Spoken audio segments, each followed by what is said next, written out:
live on Teofimo Lopez versus Devin Haney. My man. Oh, my bad. Go ahead. Podcast is intended for mature audiences.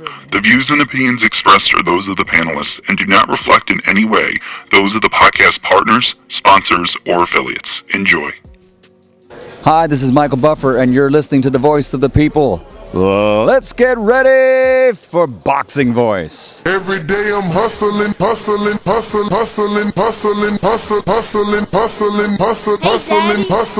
Dollar. Every day I'm hustling. No matter what nobody say, man. Spirit, can't nobody fuck with me, man.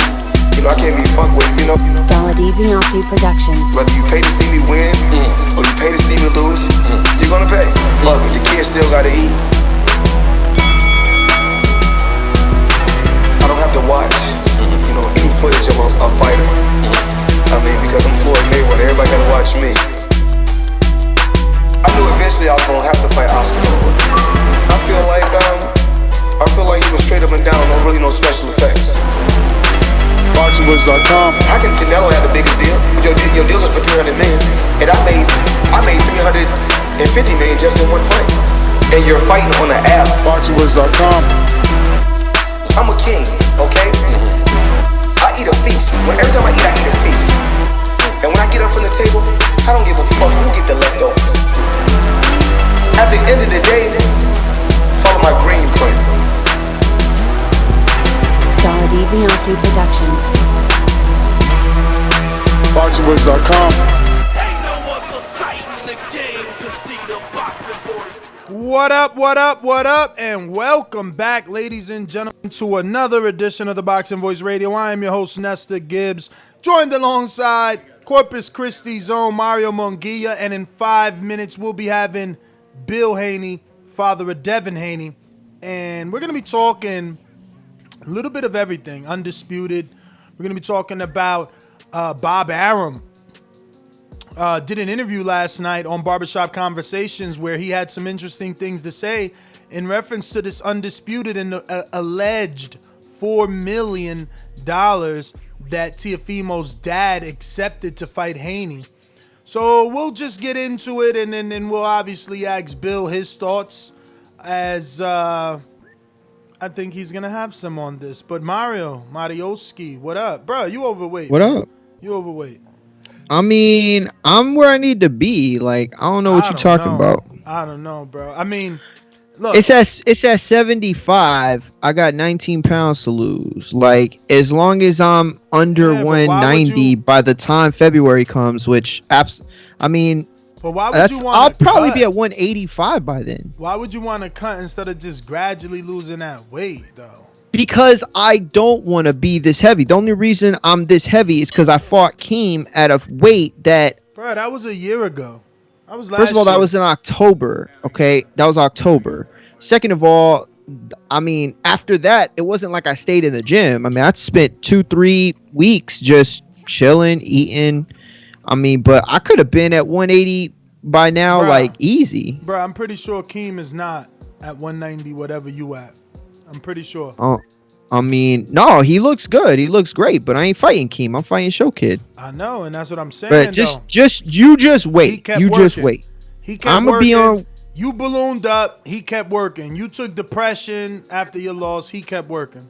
Word. I mean, I'll be real. Yeah, I stopped working. I mean, I was laxed on it, but I'm not lax now. I'll tell you right now. I'm eating cleaner than anyone. I'm working more days than well, maybe not anyone, but definitely I'm in the upper tier of people that are taking this serious. And by the way, I don't want to get to 175 walking around. I would rather get to like 180, 179, 178-ish, and then, like, you know, run off those 3-4 pounds. Why? So that I could stay strong. You need to get to 75 naturally, because you don't belong in the cruiserweight division. I know. I mean, but it's going to take time for me to get, you know, into the 60s. You know, you don't need to be cut into 75. You need to be walking but around. I'm not cutting to 75. I am losing weight. I would be doing the exact same thing I'm doing right now if I wasn't fighting Show Kid. We don't believe you. You need more people. How many calories you burnt today, man? Oh, man, I had to take off my watch. Look what it did to me. Oh, y'all see that? What my watch did to me? No, I'm not screen sharing because I'm smacking down Oh, on my this bad. chicken. Well, can you see it though? I It left definitely, this red ass mark on me. Suffocating your wrist. I mean, I guess I had it a little tight, but see what I like to do when I'm at the gym, not when I'm at the boxing gym, when I'm at my gym, right, working out, and I'll do heavy bags. I like to leave my watch on. Me too. And put my gloves on and my wrist wraps around it, but I What do you think got? that's what Velcro happened or here. you got Velcro or you got strings? I was using Velcro. I have both, but I was using Velcro. Damn. So maybe you should stop choking your wrist. Yeah, probably what it is. You're probably right. Look, y'all see that shit? Yeah, you suffocating your wrist. I wear my watch all the time. With the gloves. I did 6 rounds. Well, okay, I did this workout that coach showed me, right? Shout out Undisputed Boxing Gear. It's like all jabs 1 round, and then it's like 1, 2. It's a bunch of different things. And I was dead. It was a good workout. Shout out to my man. Yo, what you mean all jabs 1 round? So like it's like 30 seconds, it's all jabs, right? And then the next, it's like a 1, 2, and then it's like nonstop punching for a round. Like it's different things each round, right?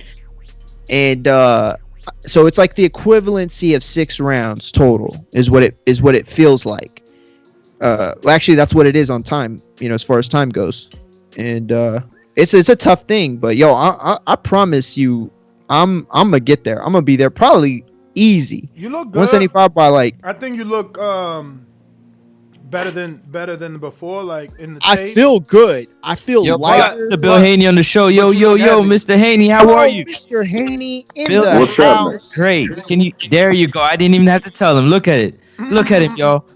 There What's going on? What's going on, brother? Well, Ness is being tardy. I was Ness is just fat over there. shaming me. Man, I was just over there. I was over there with my guy out of DC on the ropes, and we were having problems. Gary? Huh? Your guy in DC, Gary Russell? Was Zeb? No, I was but that's your man, Gary Russell. You know what I mean? He said. Yeah, but I don't. Yeah, but we didn't get a. So I just finished up with him, but I got to go back over there, and I want to make sure I came over here to the Boxing Voice and get down to business, man. What's happening with you guys? How are you? Chilling. Thankful. How are you doing, sir? Man, you see, I got my hair cut and shit because I got tired of sitting at the factory looking machine fresh. waiting on.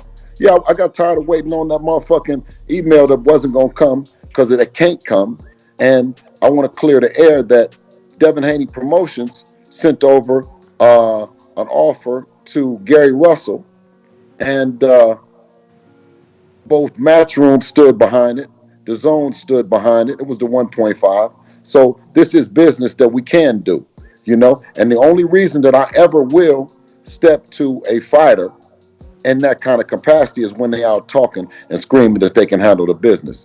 Gary Russell said he can handle the business, and I said, oh, really? You like Devin? You can talk? Really? You like Devin? You can talk, huh? Okay. Boom. Teofimo, you like that too, huh? Or, because it should come a time in a fighter's career of business or understanding that he understands that he can talk and he can negotiate and he can make things happen. I don't want to be a spoiler to any promoters or be any spoiler to any other fighters or managers when I'm talking about that. But I am going to be 100% stern about Devin and us being able to handle our motherfucking business. You know what I mean? We came in the game like that, and we're never going to let nobody undermine that or cast any doubt or any shadows of our sincerity in coming on here and negotiating and trying to make shit happen. Now, the thing about this is if you don't want us to talk to you in this way about Devin, then don't comment about him on no fucking social media. Don't talk to no reporters. Don't do none of that. Because if you talk to him and you say something and I come on and I say something, then what the fuck? You're talking about the fight and I come on and to what degree I'm supposed to say something, you know what I mean, or whatever, that's bullshit. So I talk the way that I talk because I have the understanding that I have about this boxing, you know what I mean, and I approach it like that. You guys are everything to us, each and every platform. To me especially because you are the voice. You're the voice for the fighters that want to get in the game. You're the voice for the fighters that want to get back in the game, and you're the voice for the fighters that want to stay on top of the game. You see what I'm saying? And you see, I mentioned Devin last. So, Bill, I want to just play this audio that you sent me because I want to get your interpretation of it, but I want the audience to hear. Now, this is a barbershop conversation. Shout out to Fred. Fred did an interview last night with Bob Arum, and Bill clipped this specifically, so we just want to get his interpretation live. Lopez Sr. agreed. Padre agreed to the $4 million. He said he'll take $4 million to fight Devin Haney. Well, again, Haney has a promoter, and all of this is noise. Now, obviously, we're going to stop it for copyright purposes and just make sure everyone heard. He said Haney has a promoter, and all of this is noise. And we'll finish the audio up. From Eddie Hearn, and he wants to make the match, and we talked to Teofimo, the kid himself, and we would then make the match. But right now, it's all crazy. Okay. Again, he repeats that it's all crazy. Okay. I mean, you know, this company, I guess it's Haney's company. Mm-hmm. What is that? It means nothing. And again, he's saying there, I guess it's Haney's company, but that doesn't mean nothing. I mean, you know, if you want to do a fight, have your promoter call the other guy's promoter. So how did you interpret this? Because when you sent it to me, I didn't know what you meant. Because when we have a problem with English, you dig what I'm saying, and there's some Spanish, then we need some interpretation. But when it's some English, I mean, it stands on its own. You hear what he's saying. You done played it back enough. I mean, I think it's self-explanatory, but if somebody wants me to walk them through it, then I don't have no problem doing that either. I'm gonna be honest. I do want the walkthrough because the bullshit. Well, it's not that. It's not. I'm not. I don't want you to do it because I'm placating you or anything like that. I honestly, I feel like it's better for us to understand at this point, where you're coming I hear from. what exactly. Because I got questions, so I want to hear what you guys say first. I hear something else. I appreciate you guys. Listen, don't get me wrong. I appreciate the questions, and I appreciate shining a light on this. You know what I'm saying? Like I do. You know what I mean? Like when I say I welcome the smoke, by all means. You know, if a motherfucker had something to hide, and this is what it was, then you know I wouldn't be on the phone. My wings would have been and got clipped. You know what I'm saying? I do report to somebody. I do. I do. Hello? Yeah, we got you. Not anymore. That Wi-Fi kicking out, about to, you know what I'm saying, kick back in. Transfer back into a tower. Yeah, we gotta just wait for him to kick it too. There you go. You're back. There we go. Yeah, I said, Ness. I said, it's not like I'm just up here and I'm Billy Badass. I do report to somebody, you know what I'm saying? And if I was saying the wrong shit, my wings would have gotten clipped a long time ago. No, I hear you. My thing is the audio. I mean, I get the interpretation that Bob Arum is trying to insinuate that he needs to deal with Eddie and Eddie only to make Teofimo Lopez versus Haney happen. Well, that's just like saying that all you got to do is deal with Al Heyman to make Earl Spence. You know what I'm saying? So don't say, you know, you're on there trying to make a fight or you come on to make something happen, and then I get on there and I talk to you. And I talk to you in a way to make the fight happen. You see what I'm saying? It's all business. It's nothing personal. We're actually talking about a sport, and we're talking about two fighters getting in the ring and fighting. When I didn't talk to you and you were talking, you said things like, who you know that you're not saying behind the scenes. Nobody behind the scenes is saying, who the fuck is Devin Funk? But when you get on the camera, you piss on these people's heads like it's rain. You know what I mean? And then they smiling and skinning and grinning, you know what I mean, as if they standing on the truth. When really, it's a good time to be in business with Devin Haney. Mr. Haney, I definitely was in there last night seeing you cook and do what you do live myself, because I got this is my job, so I got to listen to everything that move and shake in boxing. It's very important for me to understand because I don't like secondhand information. Now, it felt like to me, you know what I mean, and pardon my expression, no disrespect to anybody, but it felt like to me that Devin Haney Promotions was being little brothered, and I had a problem with that because I felt like Devin Haney being his own boss and you guys linking up with Matchroom, it's almost like Matchroom is the big brother, you the little brother. So listen, we're gonna bypass the little brother and we need to talk to the big brother. That's my No. and I want to get They're partners. They're partners in this whole thing. They're partners in this thing. In this thing, no different than we have other partners in Devin Haney Promotions. Not on the side of the boxing side, but just boxing related. We have one partner, and that's the reason why I said Matchroom. But then give me 1 second, good brother. So I'll let you know is that in with the partnership. That's our company. That's our swag. That's what we doing. What Bob Arum is talking about his company and how he's, if he has to belittle our company by making his company sound big, I don't need to do that, bro. All I got to do is just talk to that guy and talk to that guy in front of somebody. All somebody got to do is just talk in front of me to whoever the fuck you want to talk to, and you will know that I am a real boss and my company, we really paying taxes on millions of dollars, right? What makes us little? I don't know. You know what I'm saying? Because that ain't what Uncle Sam got it as being little. We're in a different tax bracket. We ain't in just a normal tax bracket as a company. You know what I'm saying? And or Devin as a fighter. So, when I come and I say put some respect on his name, I mean, that's because I've been running down on the Fortunas. I've been trying to make the fights happen with the Lopez's and the Garcias and of the world. You know what I mean? So this is my place. This is where I live at. I live with this boxing shit, with the YouTube and all them. I've been believing in YouTube and believing in and some of the smaller platforms, way harder than they believe in themselves. I didn't think that I needed fucking ESPN. No disrespect to ESPN. I don't want to say it like that. But I'm saying this, I felt and I believed, but I believed in what we got, and I believed in the platforms that I'm on right now in terms of introducing it. And then came along YouTube boxing. So if two YouTubers can get on and pull off a motherfucking event, why the fuck you think that Devin can't think that he can? He just needs the right dance partner that understands that, that they are a commodity and that they're a company.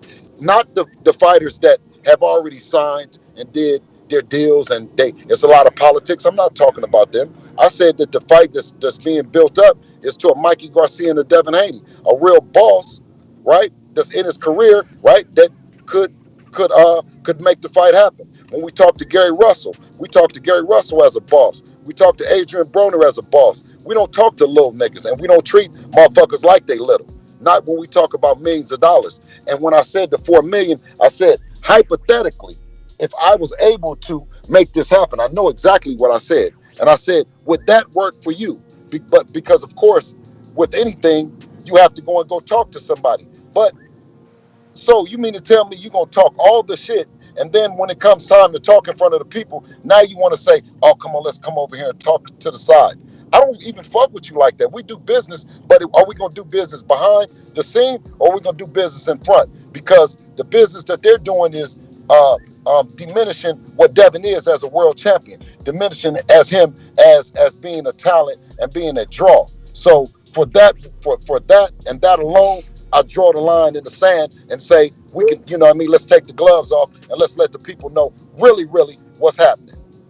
Now, do you think, and now stay with me here because this is like kind of a weird theory maybe, but do you think that there could be like some other reasons with Top Rank that they wouldn't want it to appear this easy? Like, okay, look, for me, if Bob allows the things to go down the way that they go down and show how easy that a man like you can come in and do it, and it shows you that you don't, and it shows others they don't need promoters the way they thought they did, right? Because if you're able to do what you're able to do, and Teofimo is able to do, and y'all are able to come to an agreement, doesn't it hurt? Don't you think that at the end of the day it kind of hurts Bob's whole theory of promoters and that whole backdated idea.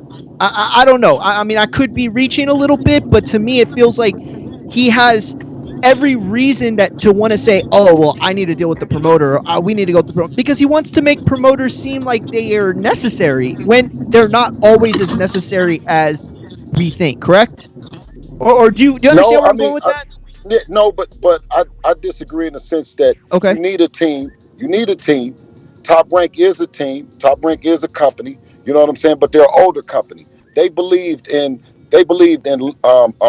digital television after I believed in it. We was already onto this shit. They still keep trying to pull everybody from digital to linear. You know what I mean? Trying to pull them to ESPN, but at the same time, not educating their fan base that ESPN is an app. They have an app as well, ESPN app. So while you got to be on regular television and you're going to be a star. I mean, that's shit that's going against the actual sport, because we have in boxing, we have all kind of different ways to stream and to take a look at the talent. You know what I'm saying? And to undermine one, to talk about one, and then to come back each and every time to promote yours on the app, you know what I'm saying, is a contradiction.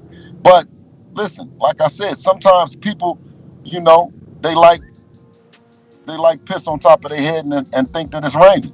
You know what I'm saying? They like to go along with the shit, you know, but I don't go along with it. So I'm not going along with it. So, Bill, I don't know. I mean, am I interpreting this wrong? But the energy feels like you don't believe they want to sit down to make Undisputed between Teofimo and Devin Haney. Excuse me, Ness. Excuse me. I was just saying that the energy coming from you sounds almost like you don't believe Top Rank wants to make Undisputed with Devin Haney. Well, I mean, thank you, Ness, for saying it the way that you said it. That they don't want to make Undisputed because, you know, and I strongly believe that Devin wants to earn the respect from people. He doesn't want it given. That's why he shows the sparring. He shows the shit. That's why we come on there. And if it's one person that's in the chat and say, them is some real niggas, I'm fucking with them. I'm gonna go by their page and I'm gonna go look at their shit. Well, that's one. That's how we started. We started out of Mexico, so we don't play with the people. We don't play with the fact of that you're able to go on his Instagram. You know what I mean? And you know, by the way, I think that Golden Boy did an excellent job with Ryan Garcia. But when you talk about their Instagram, that's Ryan Garcia and Golden Boy. Ryan got hot after he joined Golden Boy. Devin been doing his shit himself since, you know what I'm saying, since the beginning. And the partnership with Matchroom was just like the deal that we did with Reebok when no one was wearing Reebok, right? Devin started the Reebok shit. We reached out to Reebok, but we didn't want to do Nike. We didn't want to do Adidas because we wanted everybody to know that we started this shit, that we got the ability to start trends and influence people, right? So we went to Reebok. When Reebok came to, when they were sending us clothes, you know, we designed the boot. We had everybody in the gym everywhere in America wearing Reeboks. I told Reebok, now it's time to give us some money. They didn't want to give us some money. Guess what? Devin pulled the Reeboks off, and guess what? Look in any gyms and see if you see somebody wearing Reeboks. He single-handedly did that. But what I'm saying is, you know, these things take time. When I said that he's a boss, and then I tell Bob, I said, Bob, well, what do you mean? Under the Muhammad Ali Act, I don't think that you can stop any fighter from negotiating the biggest fight of their fucking life. You know what I mean? If they can negotiate something, then by all means, you know, and being privy of the information. So I don't know if Devin and us are just in a different space, a different mental space, or it's just people just bullshitting, you know? That's where I'm lost. And that's where the whole, like, that's why I brought up what I brought up, because what other reason would he have to not want to take things at face value. You know, it would be one thing is if he said, well, actually, I have a story to tell you. Bill Haney and me, we're going to do this deal one time and he screwed me. But he doesn't have that story. He has no reason to believe that you're not being upfront and authentic. So then why is he holding it back? Why does he feel so reluctant to move forward, as opposed to every time he talks, it's like he wants to take that step back? The only thing I can think of is that he doesn't want people to see the optics, which are that somebody who's not a big time promoter and not with Golden Boy or Top Rank was able to broker a deal on this scale, one of the biggest fights in boxing, and the promoter played the side role to this all. To me, the optics are bad, and that is the only real reason or the only real, I guess, theory I can come up with as to why he seems so reluctant to agree or at least to admit or at least to let people know, you know what, let me take a look at this. Let me take a real look at this. 4 million, you say. Well, let me make calls. And it doesn't happen. We lost Bill. No, I'm here. Okay, I'm here. but anyway, Yeah, that's where my frustrations are coming from. That's where I'm at. Bill, are you at the point where you're like, all right, Eddie, can you send a formal offer? Can you send the same 4 million that his father accepted verbally with me? Can you send it so that Bob Arum doesn't have any excuses? The only conflicting thing was I talked to him and I said, hypothetically, if we could get the 4 million, how would you feel about that, right? He said, oh, I would go for 4 million. But then when you saw Eddie, right, you said 10 million. You asked for 10, yes. You asked for 10. So and then Eddie says, you said 5, right? Because the natural thing, you go 4 to 5, right?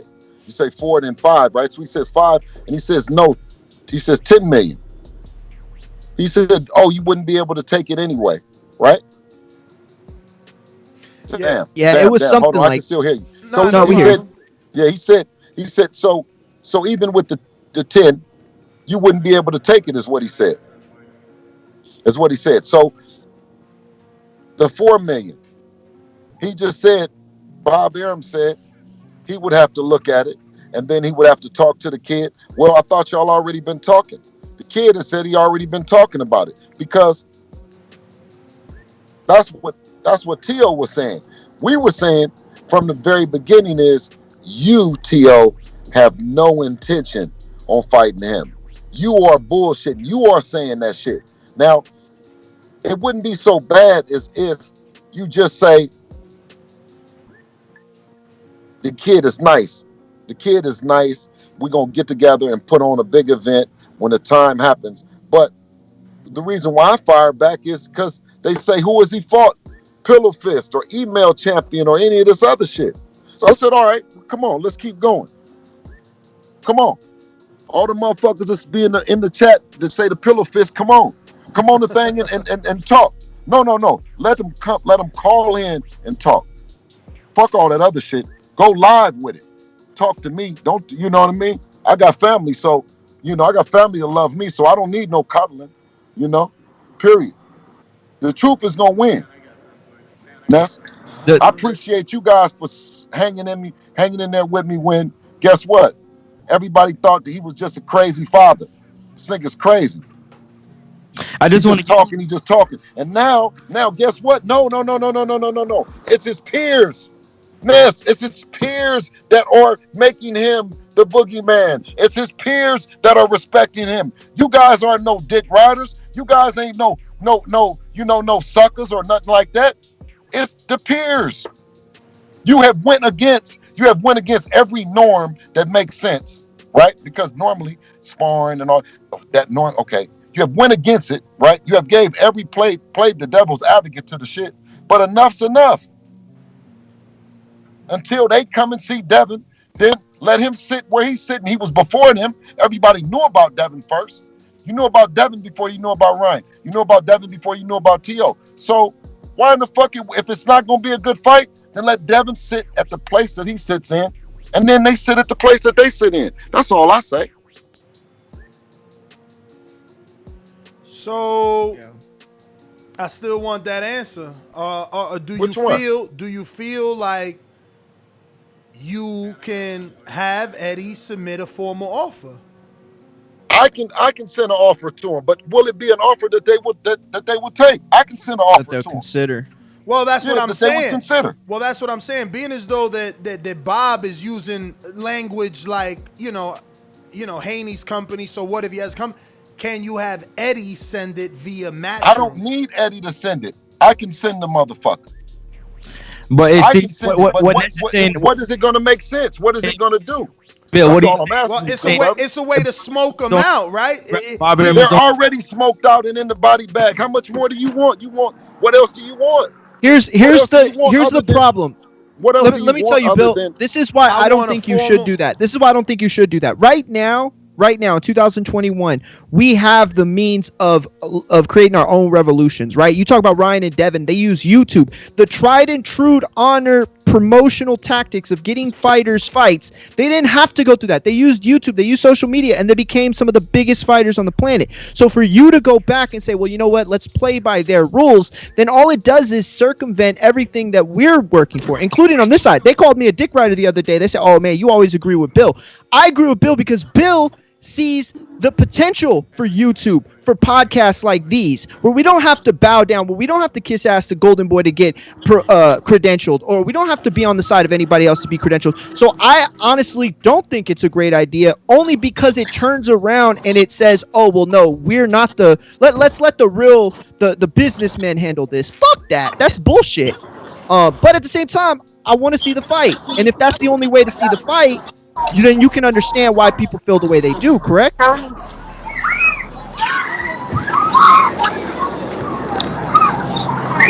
Okay, I'm listening to Bella. I'm just walking my dog.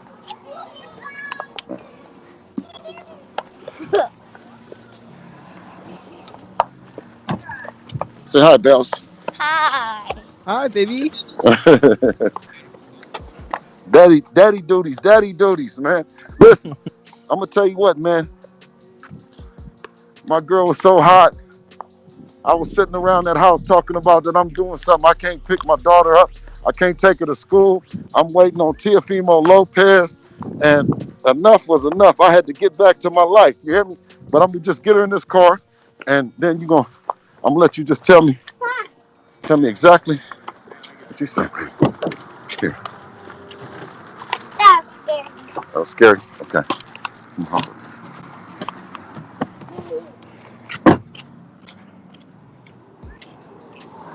Yeah.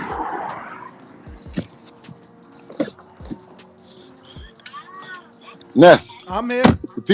Ness, the people gonna get off easy right now. I got my daughter with me, so let me tone it all the way down for him, Ness. Okay. Well, Right, we gonna tone it down please, too.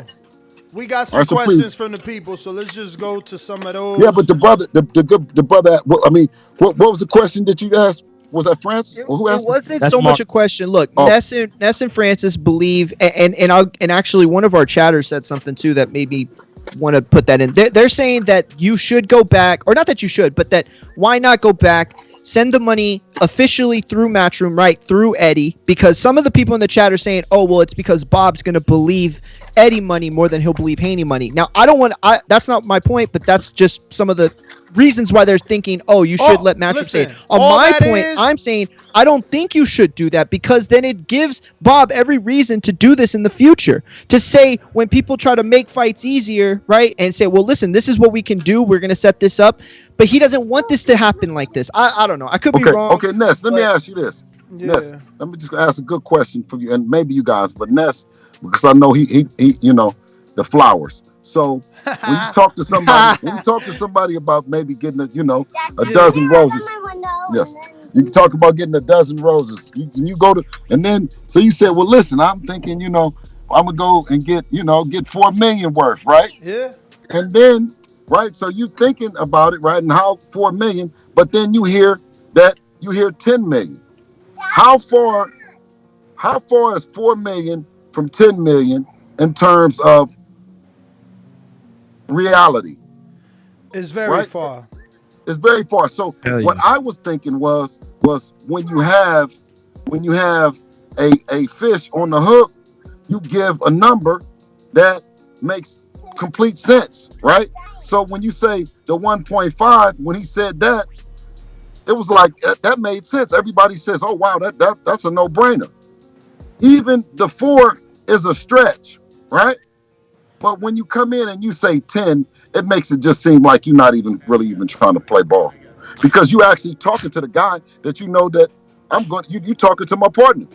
So once you say the 10, you say, well, B, why don't you go and put together some? Only reason we put together an offer before was because that's what the gentleman asked for. Yeah. Remember, he openly asked for that. So Yeah, but that's what we said. But Bill, why not send officially what the father accepted, the $4 million? Even though I'm gonna be honest with you, I don't think they will officially accept it, simply because Ramirez got $4 million for one belt unification. This would be so many more belts. Tio much I don't more want to popular. get. I also want to be fair, and I don't want to get, also laughed out the business by being, of course, it's a non-traditional approach to it, right? Nobody else is doing it. But what I don't want to do is I don't want to just be bullshitting, just to be sending it, Now, of course, if you had heard Bob Arum say under his breath that he heard 4 million, or if he heard a particular number that would, if you heard him say something that would have given me something to go on. But there was nothing. There was nothing. See, that's the difference. That's why I wanted your interpretation of it first. Because to me, I feel like he left it open for the 4. He didn't shut down the 4. He didn't say the 4 was ridiculous. He shut down where the 4 was coming from. Exactly, but he never once frowned down on the 4. Yeah, he didn't make it seem like 4 wasn't going to work. Yeah, he made it sound he made like, it seem like, well, like if if they 4 really made up because where it's coming from. Not even. To me, he's basically accepting it. He's like, well, if he really wants to make a fight, have Eddie Hearn call me. But he didn't say 4 million. Teofimo's worth 10 million. He didn't say that. He's like, oh, 4 million? I will have Eddie call me. Yeah, and that's what's bullshit about this, because when Thurman said the 10 million, right, they just brushed it off. You still on my point, Mario. I was just about to say that this 10 million be flying around everywhere. Exactly, Francis. Exactly. No, but that's the difference. They didn't treat him right. They didn't treat him. They didn't say, well, let's counter. No, they said 10 million. They gave, in their mind, it was Bob's reason not to even make that fight. Exactly. So right now, he's trying to do the same thing, it feels like. But no, for what reason? No. The thing is, if he was trying to do that, he would have shut the 4 down. The thing is, at the end of the day, the Lopez's, they hunted Lomachenko down. You know what I'm saying? At the end of the day, Gary Russell hunted Gervonta Davis down. You know what I'm saying? We don't fuck with nobody, no light shit. You know what I'm saying? Lomachenko hunted Gervonta Davis, hunted, you know what I mean, Ryan Garcia down. You know what I'm saying? We don't go after the motherfucker that's got caught. We go after the motherfucker that's chasing. You know what I'm saying? Yeah. It's just like that. So. But can you say that Teofimo was hunting Lomachenko when they were both trapped in the same cage? You feel me? You said. I said. Is it really hunting when Teofimo and Lomachenko were both trapped in the same cage? Yeah, we chased them. We chased them like that. We chased them and ran them into each other. But they got trapped in the same cage. Yeah, because they didn't want to fight him, so they ran into each other. You know, and then it doesn't do anything, because at the end of the day, you still got to fight Dev, and Dev is not looking to. At the end of the day, he fights one of the guys, and that's it.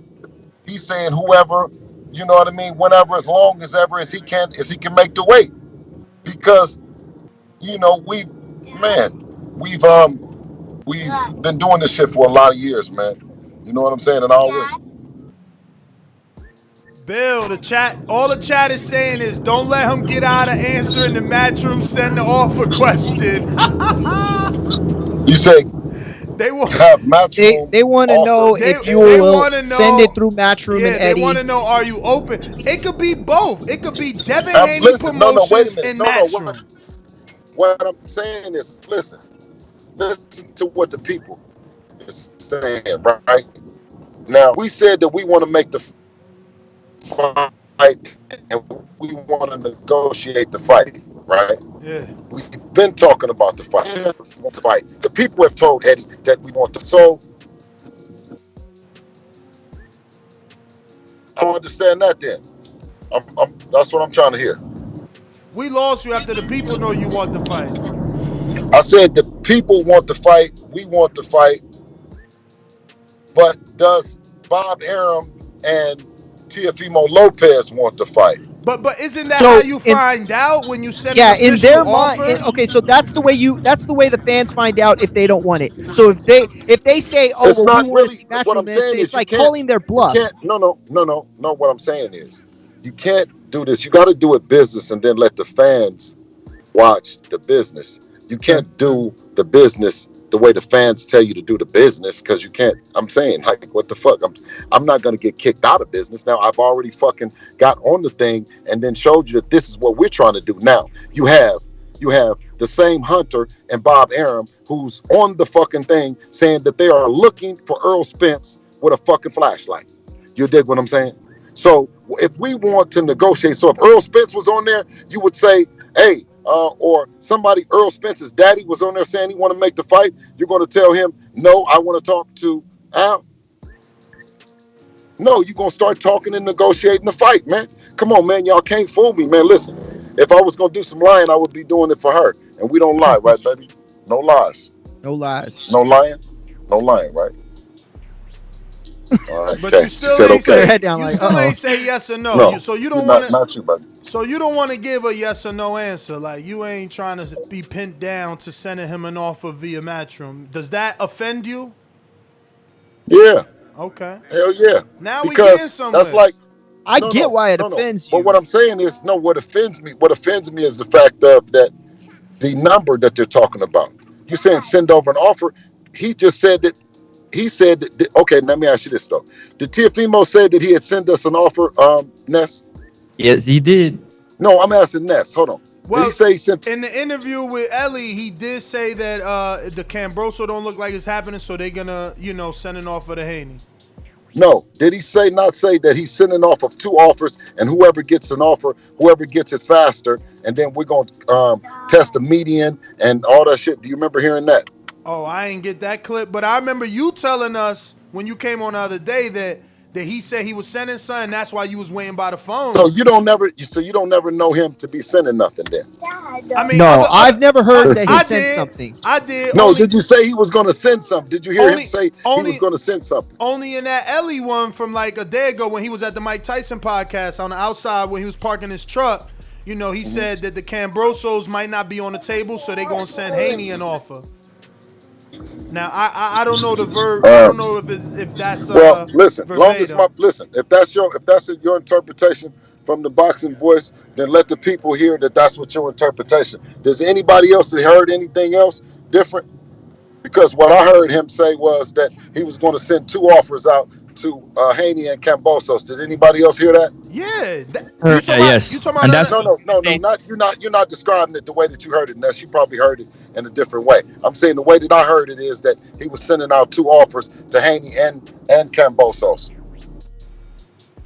And that whoever would send it back faster gets the fight. So okay, I didn't hear that. I heard him basically say if Cambosos didn't agree to fight, if they couldn't get that, then they were going to take the offer. But that was how I heard it. But that's only off the Ellie Setback interview. Yeah, that's only Ellie Setback. Listen, no, because the thing about it is because what we're saying is being recorded, and that's so I can go back. I can go back after and play it. So I'm telling you Is what it I in heard. that Now, you same guys said interview? you didn't hear that. I'm just Huh? asking you. Is it in the same interview with Ellie in front of the Mike Tyson podcast? Well, brother, this is my business, just like the other brother said. So I'm on every interview. So it's one of the interviews. I heard it. I'm on the What? whole shit. Where So is? I think it's that. I'm pretty sure, No, but I don't want to Francis. misquote it. Nah, Francis said he heard it. He should have been So I stepped up. heard it as well. Oh, too. you heard it? That- Okay. He said one offer. He sent an offer to Cambosa. He sent an offer to Devin Haney. Now, Where he said that at? And he said that the person who sends it back faster would get the fight. no, I never That's heard. what he said. That's what he said. And he said Right. the person that sends it back the fastest, they get the fight. And then he said, Haney, don't be pricing yourself out. No, They what I saying- did hear they though saying is Bob he say said it that on Instagram. Theo- They saying he said it on off- Instagram. They saying that there's some, they say it on that he said it on Instagram is where that clip came from. Instagram Live. Yeah, he said, I'm going to find it. I'm going to find it. My people, my sources, my people gonna find it. They going to send it to me. Yeah, You know what I'm saying? But what I There was you saying, go. what I was saying though is I find it funny that the promoter and the fighter is on two different pages, because I heard Bob Arum clearly said that Tio don't send no offers over. We do. So how can he say he sent an offer over when? Yeah, how can he send an offer over to Cambosis? How can he send an offer to Cambosis when he don't send offers there? That they are waiting to get something back from Australia, and then they can look at it and see what it is. They haven't even got an offer. So sending an offer to Cambosis, man, come on, man, you didn't know that either? Y'all didn't know that was a lie too? Oh, look, I found it. Okay, so this was on a interview. It doesn't. Oh, man, it doesn't say who, but Boxing 24 is pretty good. Let me read it real quick. It says, the end of April, the beginning of May is my fight date, said Teofimo. Well, my fight month. Against who?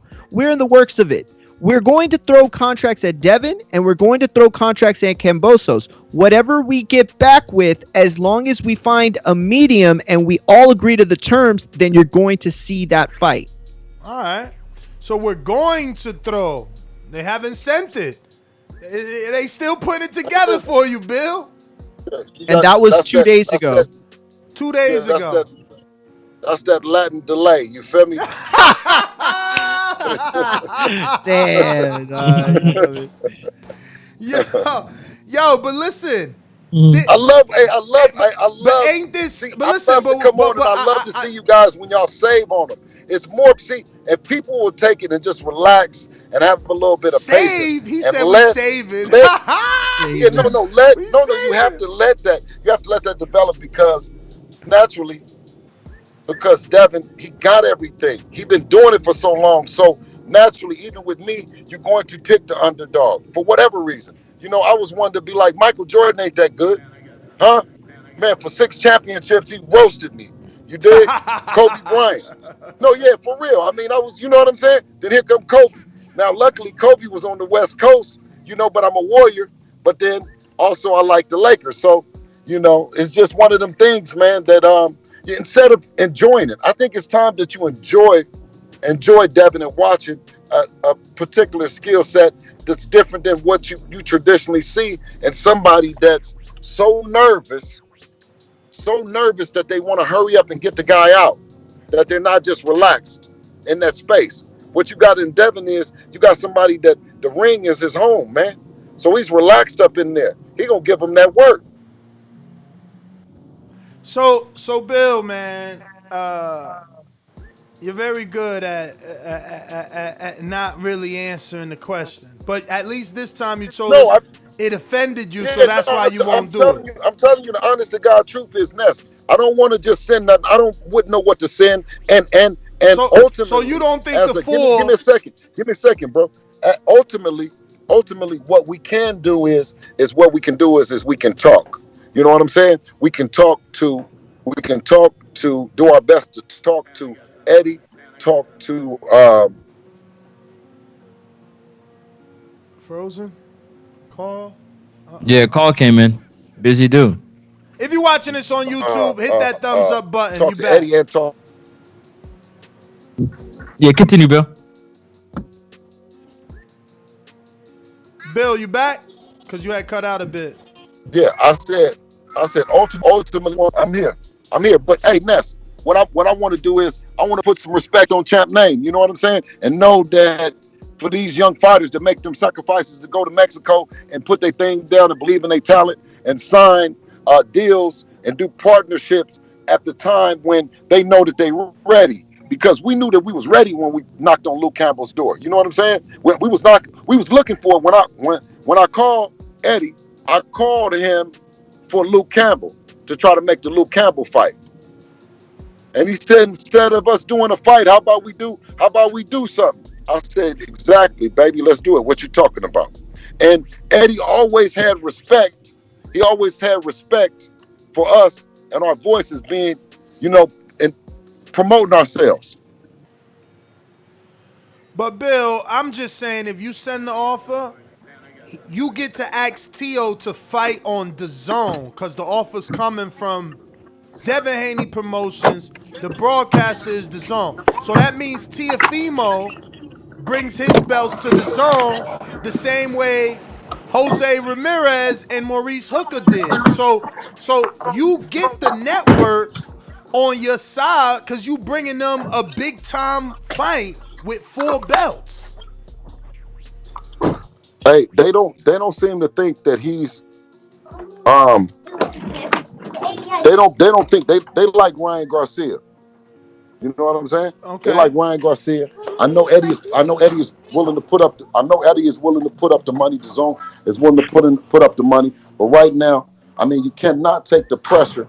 You cannot take the pressure off of Ryan Garcia as being the mandatory. Let me ask you here a question here because I heard that I heard from somebody, good source of mine tells me that Ryan has the ability to do a pay-per-view. But absolutely.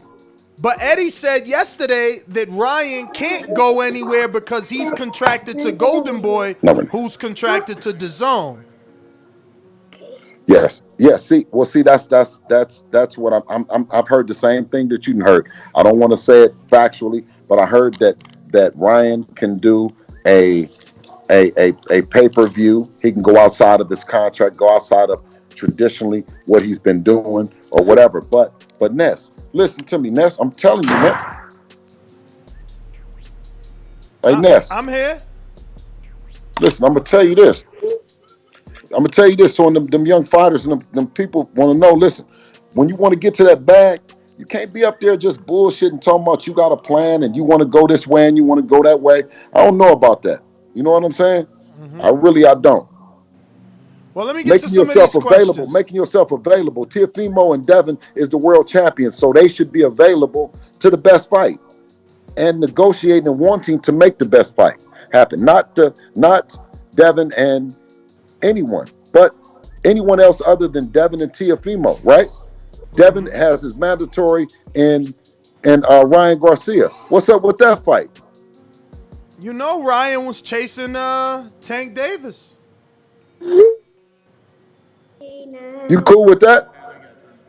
Am I cool with Ryan chasing Tank? I mean, it's not like Tank is an easier fight. They're both equally difficult fights, so I can't call him a duck. I mean, I guess you could argue that he's taking a smaller guy because Tank isn't naturally a 135 pounder. Maybe you could argue that. But, I mean, I don't think that anybody's going to say it's a bad fight because Tank is such a skilled fighter or, such a big puncher, too. Well, why is this then, Ness? Why is the only fighter that's calling all of them out is Devin? But they go in the direction. Is it any coincidence that Devin is willing to fight any of them? Nah, no. I mean, the coincidence is that you guys want to fight, but that's why you need to send that offer. Listen, we already getting paid more than him. We getting paid more than any of them. You know what I'm saying? Maybe outside the Tank, right? Yeah. So what are we in a hurry for? To prove legacy. Okay, then put some respect on his name. Then you just did it. Yeah, but you gonna get more respect. Here he come with his butt. You gonna get more respect sending that offer for the $4 million his father accepted they naturally gonna negotiate because Ramirez made $4 million on Dazn with Matchroom, so they gonna negotiate. Hey. But you open that door of communication by sending the official offer. Not only that, you in Vegas. All right, let's change the question.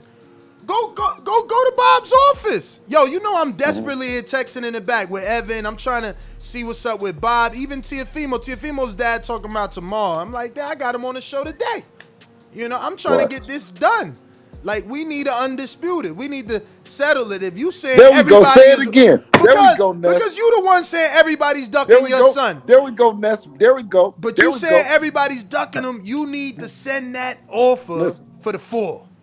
Listen. Let me tell you this. Let them duck that $4 million. Let me tell you this, Ness, is that what they need to say is that Haney don't want to make this fight, that Haney ain't calling, that Haney ain't, that they have. I said, Bob, wait a minute, hold on, Bob. I said, Bob, I'm on the phone. You said you talking to him. Well, then say that you're going to talk to him. Now, wait a minute. Ness, is this a fight that the people want to see? One of them, yeah. Well, okay, now. So it's one of the... And is Bob Arum a Hall of Fame promoter? Hell yeah. Okay. Was Eddie Hearn voted promoter of the year? He was. He was. So why in the fuck is y'all talking about me? Me and Devin is available to fight, man. What's the wrong with... What's going on? You see what I'm saying? It ain't us. I mean... You know who it is? I'm going to tell you who it is. Teofimo Lopez and Senior, because guess what? If they tell Bob what to do, that's what it's going to be. Now, I always agree with that. But, I mean, isn't that the same situation Crawford is in? He's telling Bob, and it can't... But he doesn't have... Crawford doesn't have the other side saying that they want to get down. And get down... I want to talk about it. I don't even think that are they even talking? So let me get this clear. Are you guys not tied to Dazn? So if Bob sends you an offer, can Devin fight on ESPN? We can do just what all of Eddie's fighters been doing. They've been going everywhere to make the big events happen. They go to ESPN, they go to Dazn, they go everywhere. That's what Eddie's fighters do. Okay. So okay. So I guess you rather wait for them to send. I mean, I would open them lines of communication, you know. But I hear you. Hey, listen. If I'm gonna tell you this, if we could be his fucking mandatory, we would make ourselves the mandatory and then force that shit. I mean, it wouldn't be about forcing it because you're gonna try to inflate the budget and go over the money and do all that shit. We wouldn't do it. Now, that's the only way that we can do is to say some money, right? What he can do with us is become the mandatory. He could force the fight. See, it's a difference.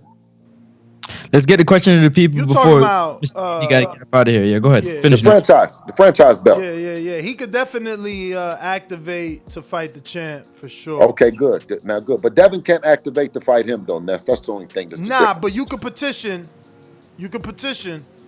No, wait. If you petition, then that means that you're going to drop the world title and pick up the franchise belt. We're not doing that. You can't have them both. I mean, you don't have to keep it if you fight in the champ.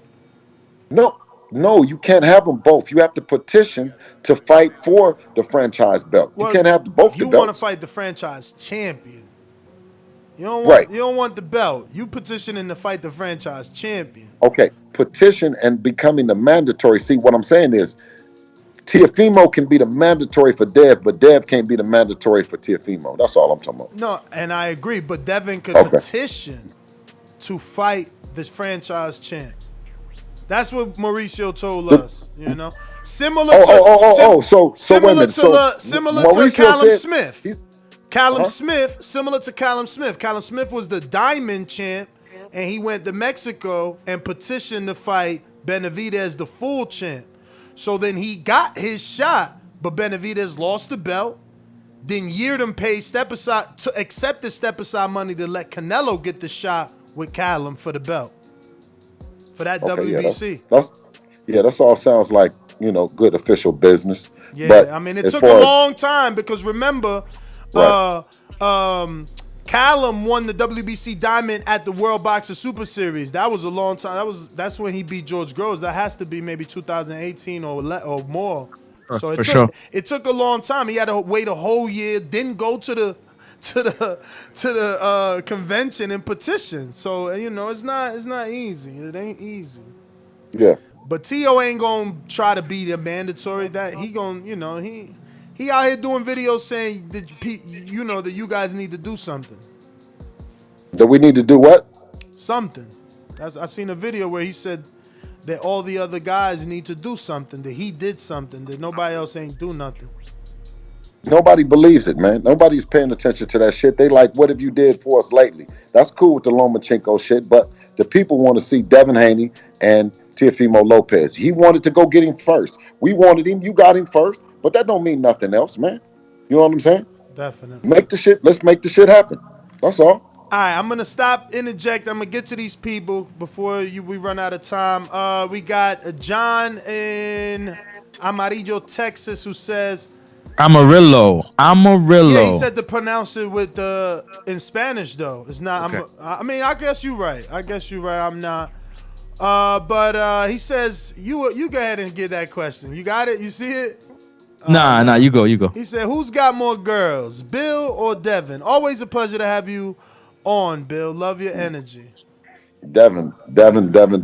So I ain't got no the son bunch is of always girls. gonna be better than the father, right? That's the goal. Sway. Absolutely. Sway in New York City says, thanks for coming on the show. Bob Arum recently stated that TO's mandatory can't happen in Australia until the pandemic is over. How soon do you expect more excuses on why TO can't fight Devin for Undisputed? I mean, we've been listening to these excuses since the WBC tournament, you know what I mean, which he claimed to be smart and going another route.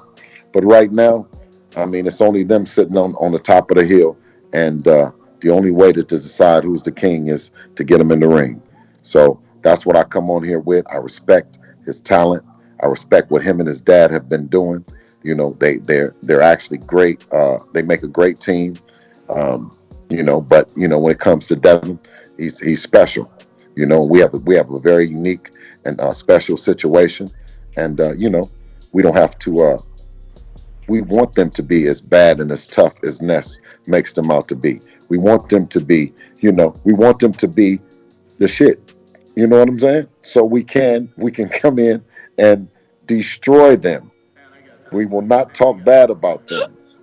We will not talk bad about T.O. and that big knockout, that big right hand that he has. I just say that he will not hit Devin with that motherfucker. Right?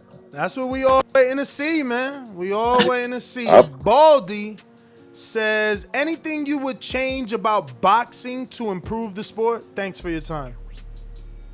Oh, thank you. I mean, thank you for even considering me with a question so big like that. Being that, you know what I mean, I'm a newbie, young dude in it. Shit. I mean, the success that we've had, man, I wouldn't trade nothing, for our story. You know what I'm saying? It happened. It's almost, it's magical.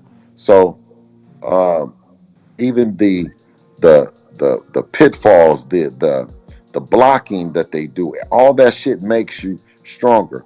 So I would want to go through, if we could do it again, I would want to do it the same way and experience all the same shit that we have. So I don't have a horror story. Knock on wood, not yet. Now you say going forward, is there anything you want to change in boxing? Going forward, I mean, I don't want to be cliche about the best fighting the best, because I know behind the scenes a lot of those fighters don't want to fight, and I know if they really want to fight, and they would, it's nothing better than for a promoter than a fighter that's vocal about the work that he does, both pre and post. So to put a muzzle on a fighter, you know what I mean, that would be would be death to a company, right? Of course you want the fighter to be in a positive light and people talking good about him. But as you see, even with Adrian Broner, He's still a big draw. He's still a name in the sport, and he suffered losses, and I think that attributes to his character that he is, and the way that he's out there on social media. That's and another and he's great fight. huh? That's another great fight when him and Devin had that little social media back and forth. I like that fight for him. Absolutely. But Ness, you got to understand too, bro, is that I didn't want with Devin, and we didn't want to be in a position that have all these great fights and can't make them happen. So we sacrificed, and we didn't necessarily go with the strongest company or the most influential company. We went with a company that we felt that was going to value our partnership, that we were going to be able to show our traction, be able to show our work. If you're with, say, a company here in the U.S., then, and you're on PBC, you're on Fox or you're on ESPN, then it's you can't tell, did your profile raise because you were on television, or did your profile raise because you're a good fighter, right? I think Devin shows that his profile has been raised because he's on platforms that are non-traditional, and we have a way with Devin Haney Promotions and keeping him relevant. We don't mind showing his sparring. People are like, why do you show your sparring? And then we show the business. Why do you show the business? Why do you show this? If we didn't show all the things that we show, then we would be just like that other fighter that you don't know about. So we show them all. We show the good, the bad, and the ugly. It hasn't been easy getting these guys in the ring and getting the biggest fights. But we still here, Ness. You know what I'm saying? So they've celebrated and they've said that they put on the big shows and they fought the big fighters, but we still here. And the people have an appetite and want to see Devin in the ring with them. So, I don't think our time has passed by no means. We got Boston Jared that says, if Mikey Garcia could get 10 million, which that's wrong because he said for a tune-up, why is 10 million for Undisputed far-fetched? So technically it's 7 million for Jesse Vargas, which was a tune-up, not a tune-up. So they're saying, why is 10 million for Undisputed far-fetched? And that's for you. No, but what I'm saying is that for you to say that I don't want to talk about the money. I'm not going to say the 10 million. I'm not going to talk about that. But what I do want to point out is that you and your promoter aren't hunting and looking for Devin. That's what, and Devin and his partner can't hunt you. We can put together a petition. We can do all the stuff, but you could hunt Devin and you not. So, we came on we got the Devin Haney show. We can get back to the Devin Haney show. But when you talk about Top Ranking and you talk about ESPN, what a wonderful job they're doing in terms of marketing Teo as this indestructible force that he isn't, right? So they market him and promote him like that, and they're doing a wonderful job doing it. But when we come back and refute it, when you come back and say that you're undisputed, and we come back and dispute it, is what I'm saying, Ness. Now, if you want to make the fight happen, then let's negotiate as men and come to the table and do it. But don't go out in the public, Ness. You understand what I'm saying? Kick on an event and say that you the baddest motherfucker. Don't invite us to the event and then think that you're not going to have some sort of backlash. And the backlash came, and that we were gentlemen about it and says, okay, if that's what you say that you are, now come on, let's fight. Come on, let's make it happen. Right? No bad talking, no none of that shit. Let's make it happen. We got Ignorant Boxing. Are you going to have Eddie send an offer, yes or no?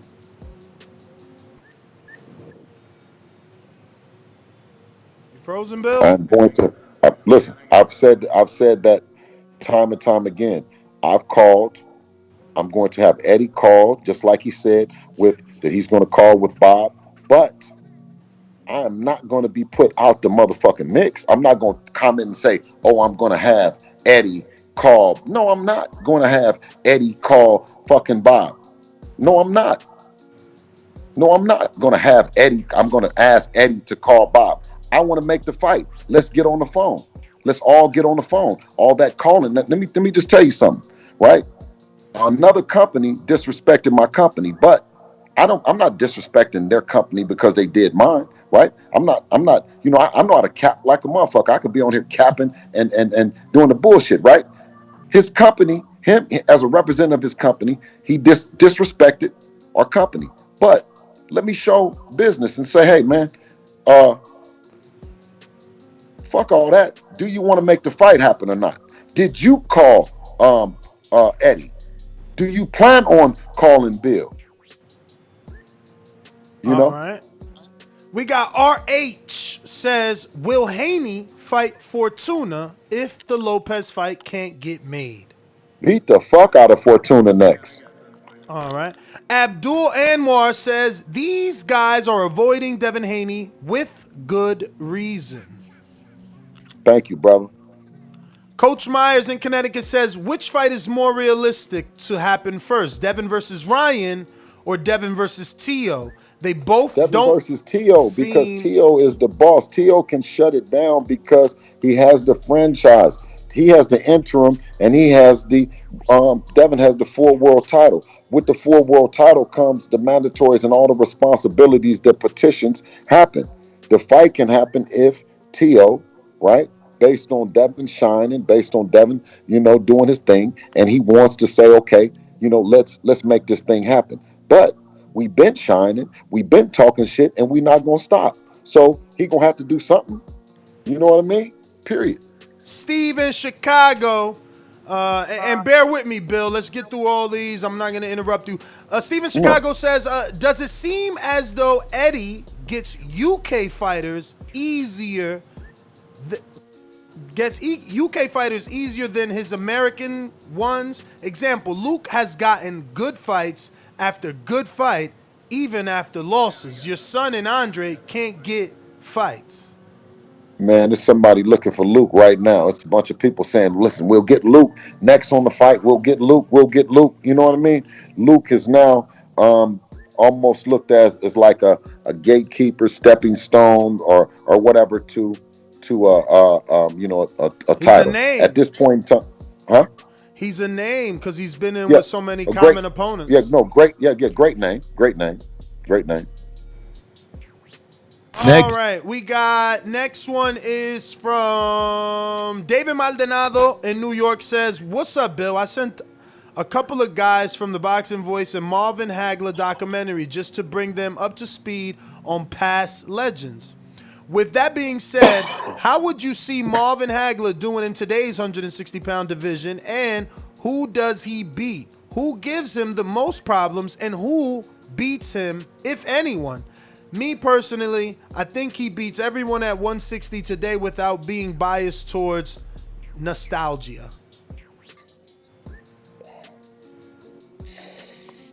He was a bad boy too, man. 160. I think I might have to agree with the caller. I mean, coming off the head, I mean, who had 160? Fuck with Hagler. Yeah, I don't know that, man. Charlo's at 160 right now. How would Charlo do with Hagler? I'm not a history dude, so I can't tell you. That's why I'm literally asking. Hagler, he lost to Leonard at 47, right? Mm-hmm. He lost him at 47 to 54. He lost to Leonard at 47, 60. He would be a smaller guy in there with Charlo. But me being a big fan of that time period, I would have to go with Hagler. For sure. All right. You got something? No, go ahead. Next question. Yeah, I got him on here. We got Brandon in Cincinnati. He said, what's up, OG? Godfather, Oasis. When you gonna have him on TBV? The people need to hear the good game. Much love from Cincinnati, big homie. I think he talking about Yeah, talking about church. Yeah. Church. Talking about church. Yeah, talking about Church. church. Yeah. Yeah. Whenever Ness invite him over, I'm church would love to come over. Yeah, all right, we gonna schedule them through you. Okay. Ruin at 504 New Orleans says, how those Fortuna contract negotiations working out? Well, Samson did say 7 days he gonna be out of the country or away. Yeah. That's what Samson said, didn't he? Yeah, so we got to start calling Bill after 7 days. Yep. Listen, hey, but let me ask you this though. Samson know that I've been waiting for years, so 7 days is not nothing. I mean, I've been Ness, he told you how long I've been chasing him down. Yeah. About 14. I just don't even know that it even happens at this point. After he said that whole "I gotta talk to Al" shit, I was like, damn. Yeah, but Ness, how long has he said that I've been on his heels about Devin fighting Fortuna? Well, I mean, he definitely said that everything you said was the exact truth, the way you said years and years and years, Ness. Yeah. Years and years and years. Since Showbox. Yeah. Since Showbox. So we finally got him. You know what I'm saying? They might weasel back out. You know what I'm saying? Yeah, no, because it sounds like they did that already. You know when a motherfucker get in the trap, you know, they think they were coming to hunt. They thought they was hunting us, and then Go next question. Next one is from D-Lac says, "What up, Bill? Big fan since I saw Devin go pro in the city as the co-main event. I knew he would be a champ. Quick question: is there a reason Andre Ward doesn't show love to Devin? Really? Hey, yeah, that is true. Like, why isn't he like a mentor, being from the Bay and all that, Oakland? What's going on? That is true. You know, it's as them guys, whether it be Mike Tyson, he's been knowing Mike. You know, Mike's a historian. Ward is a historian, but they came up hard. You know what I'm saying? Floyd come up hard. You know what I mean? And to get them dudes, right? For them to talk about the fighters that they talk about. They got jobs. They doing their political thing. You know what I'm saying? Initially growing up, you know what I'm saying, in Oakland, and you know, for Devin, and we thinking that, you know, Ward would speak about him. It was better that he didn't. It was better that he didn't. Now that we don't want him to. You know what I'm saying? Because we earned ours ourselves. You know what I'm saying? We didn't. You know what I'm saying? Andre didn't take us to the joint. You know what I'm saying? He didn't pick us up and. You know what I mean? But we got a fighter named Amari Jones from Oakland. You know what I'm saying? Who's gonna make his debut? So we're gonna do it a little bit different than Dre did it. You know what I'm saying? We're gonna embrace the other young guys that come from Oakland and try to give them a chance and try to put them on. You know? All right. 40 Thief. Would Devin be willing to take? 40 Thief, would Devin be willing to take B-side money in efforts to make the Teofimo fight happen and get the big money after with the victory? Yeah, it's all B-side money, man. You know what I'm saying? This shit Dev ain't gonna get paid what he really worth until, you know what I'm saying? We grinding. We know what it is. Sam in the UK says, "Hey Bill, you're definitely the best guest Ness brings on. I can see Top Rank offering a low offer to Devin for the Teo fight. Do you guys see it similar to them offering $1 million to Porter for Bud?" Oh yeah, so he's basically saying because they're offering Bud $1 million as the mandatory to that's a hard. That's a hard million. Excuse me. They're Francis, offering Porter. They're offering Porter $1 million as the mandatory to Bud. Hey, what? I don't be in nobody's business. I'm saying, but that's a hard million. Man. Hey. You know, like we always said, you know, when you're young and you're saying, you say, well, I would do anything for $1 million or whatever. I don't know about that million right there. Yeah, that's so funny. That's so funny. Cause I feel the same way, man. Like I feel like Bud. You know, like I've said some things that maybe Bud don't like, and I always say to myself, damn, maybe if I see him, I need to tell him like, yo, let's just spar so you could take it out, get it off your chest. But I'm like, dang, he hit too hard. Like he might not. Damn, he gonna give him a he gonna give. Wait, you said Top Rank gonna give Porter $1 million to fight Bud. Bud. He said he was. We gave Gamboa like 700,000, I think, to fight Devin. 700,000. So you gonna give him $1 million to fight? See, that's what I'm saying. That's why I'm telling you, you need to send that offer. They on budget cuts over there. They gonna take that $4 million, but they gonna negotiate up. They gonna get a little bit more. No, they're not gonna negotiate shit. They're gonna listen. They're gonna be stuck over there. He's gonna take that 1.2 that he got over there for fighting Lomachenko. I mean, He's gonna go over there. Bump it up. He's gonna keep taking it. Then they He's gonna keep taking it because guess what? When he got a chance to talk to Fast Eddie, the nigga start talking too slow. Shit, you know what I mean? I think you're supposed to, when you pull up, wait. When you pull up on Eddie, when you pull up on him, you better be talking and saying some realistic shit because he will walk out that motherfucker. You know what I mean? I think they was talking too fast. They start throwing the word 10 million around, man. That's what I'm saying is they start talking too slow.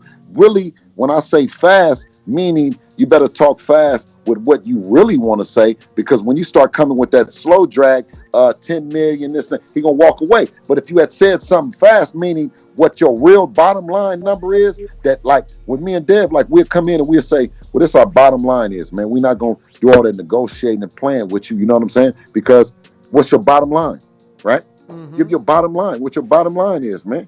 You know what I mean? You saying that I'm going to say this and hope that you come back. People don't be coming back, man. Definitely. Let me get to, looks like Coach Myers in Connecticut says, good afternoon, Bill. I love your energy. I love how hard you go as a father and as a businessman. My question is, do you think Teo's energy changed when it comes to Devin? Because when he wanted to fight Loma, he was on every show saying he wants to fight. But when it comes to Devin, his energy is different. Your thoughts? Yeah, well, that's what I didn't understand about it is at 1 minute they say that we need the people to ask for the fight, the people to demand the fight, and then when we go to start talking about the fight, and they say, well, all you got to do is do something else, you know, to make the fight.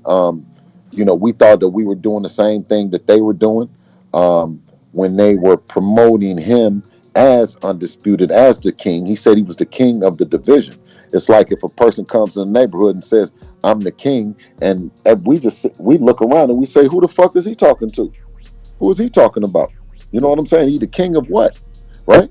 So Definitely. When he said he was the king of the division, right? Then, and everybody start barking and everybody start clamoring for it. He goes on the shows. So that's when Devin raises his hand. And then he starts going on the shows and starts, you know, saying, well, that's what he wants. And he don't want it. Our motto is, it's not next, it's now. Nobody has the opportunity. Nobody needs to let Tank go right into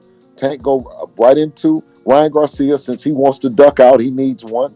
Let him go over there. Let Devin and Tio, and then let the winner get it on. You know what I'm saying? Why do everybody, they've been boxing since they've been a kid. Everybody's been doing their thing. And hopefully everyone has been getting paid, right? Because you heard Tio says he's been getting paid when the first time when he was talking to Devin on the infamous thing that's on Devin's page, right? So it's a matter of the fight happening now and not everyone talking about next. It's about now. I love it. Can I interject real quick? Huh? Let me. Would you gonna go to super chat? Because I got those two. I'm just trying to get done with this. We got big. I want to give you a chance to kind of get yourself together real quick. I know you got a lot of things. No, I'm ready. I'm ready. You ready? I'm like a cat waiting for him to stop. Are you sure? I want to know what. I just want to know what Mr. Haney was inhaling. That's all I was gonna ask. Are you sure? Are you ready? Are you sure? Because me and Francis questions. definitely want you to be ready. We got questions for you. I'm just trying to make everybody happy by getting to them before you. Because so far you pitching softballs to me. Do you have any fastballs? It's the people, man. It's the people. Big Can Casual. you look through the fastballs because we might run out of time. Oh shit! Let me see. Okay, fastballs. Anybody got fastball? I guess. Let me see. Okay. Mr. Haney. Okay, go ahead. This seems so sad. I don't know. Teofimo versus Haney will not happen as a unification because Teo is not fighting for a belt that Loma got elevated from. Either Haney challenges the undisputed champ or it doesn't happen. 100. And that's what I'm saying. You gotta send an offer. But that is 100 when you can be challenged, right? But you don't come back and say the word challenge, right? He says Devin needs to challenge, and he cannot challenge. Now, but one thing that you did say was that Kambosos can challenge because Kambosos is challenging with the IBF mandatory. help. As challenging as a mandatory. So you can't say for us to do something that we don't have the ability to do because they have carefully went through the rule books with lawyers and advisors and found out what the loophole is, right? And decided that they would pay the sanctioning to have it. So we're fighters, right? We pay our sanctioning and we have our voice, right? And our voice says that our belt looks like the one that Mayweather made popping. Our belt looks like the one that, Sugar Ray Leonard and all them. So we don't want, as our people, we don't say that we looking to get the franchise belt and not have a defense. We're looking to defend against all of the names, any of the names that you're talking about. So we got Big Casual says, how much longer can you see Devin fighting at 135? And do you think a Devin Haney versus Lopez fight is most likely to happen at 140 since they're both are getting bigger? So what happened was you initially had a kid making 135, right? You had a kid, and then Devin grew up and he turned into a man, turned into an adult. So now you have an adult making 135 versus a kid. So I used to have to do it with him. I used to be there. Now he goes and go get that shit. So he'll make it as long as the money is right and as long as he needs to be there, not as a dad. I'm not as a father. I can't keep him from, you know what I'm saying, eating and going up to 140 or any of that shit. 147. If you want to be irresponsible or whatever, then what's to say he don't go up to 147? I'm just saying Devin is on top of his shit at 135 because that's where the drama is at. Obviously, it would be more comfortable for him to fight at 140, more comfortable, maybe even 47. The drama and the competitive shit is going down at 35, and he's hanging tough, trying to hang in there and make those fights happen. J-Mac in the New Orleans says, Bill, can you elaborate the difference in sending the offer from Haney Promotional Company and Matchroom Promotional Company? Do you feel like he is trying to sun you by saying that you guys are small time and he prefers doing business with the bigger company? Elaborate, please. Well, I mean, as just a company, as him as a company, and then we had Samson Promotions on, who is also a promoter. He's a smaller promoter, but I respect Samson just as much as I'll have respect for Bob Arum. But when you talk about companies assassinating companies, whether it be in small talk or whether it be actual, just assassinating them, that's something that's been going on. So for him to do that and say that about Devin's company, about the company that I represent, I was just happy that he said it, and it was being recorded, and and I had enough patience and professionalism, to keep driving that. The main narrative is to getting those guys in the ring. But what is the difference between sending from Haney Promotional and Matchroom Promotional? He said. Well, the actual thing is that you can just tear it up. It can be like it's nothing. So what you try to do is with anything is you kind of just try to get an understanding of what I should be sending over and what you're kind of looking for. You know what I'm saying? So that's what he was saying in the conversation needs to happen for something to be sent over on either part. But what I said is to the people is, if we were in a position as Teofimo is, we wouldn't be sending over nothing. We would be challenging for that belt. You would know we challenging you. You would know that we want that belt. And then we got to start talking about the money. You understand what I'm saying? All right, we got Dennis in Tampa, Yo. Florida that says, do you think all the conversations on different platforms on YouTube have been productive? Meaning, do you think the promotional companies are listening to us? We are setting the precedence with this forum. Agree or disagree? Thank you for your time. Well, no, I just think that we're a smaller company. We're, you know what I mean. It's a dad and a son, and traditionally, you're not used to hearing this kind of information, or not used to hearing it. But you talk to promoters every day. I mean, you listen to them every day, and they tell you, you know, they tell you why these things can't happen.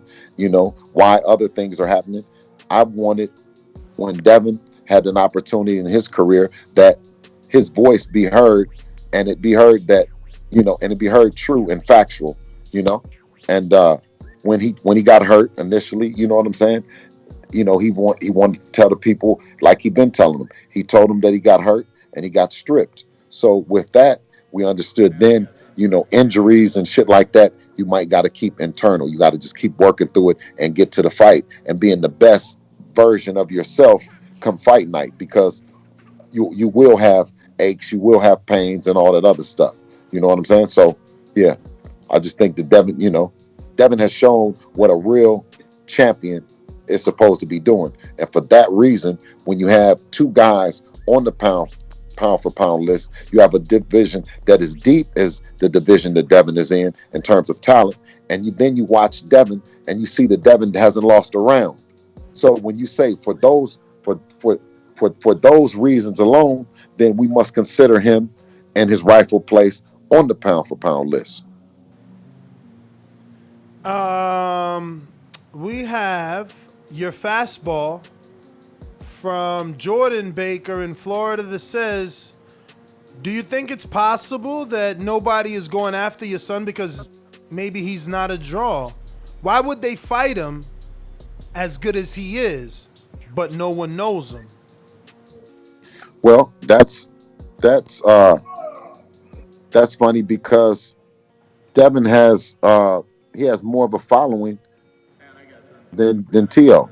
He's just I mean, if that was the case, then you would say, well, why would Ryan Garcia fight Tio? Why would Gervonta Davis fight Tio? That it's not about who's the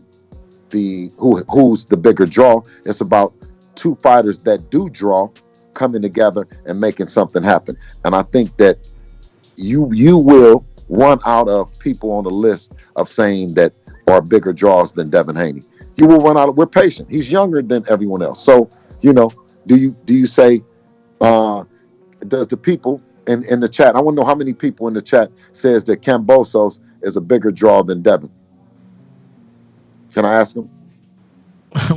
Yeah, you just did. We'll wait for the response. Go ahead, read the next question. Hold on 1 second. No, hold on 1 second. Let me just hear the response to that for 1 second, Francis. I just want to.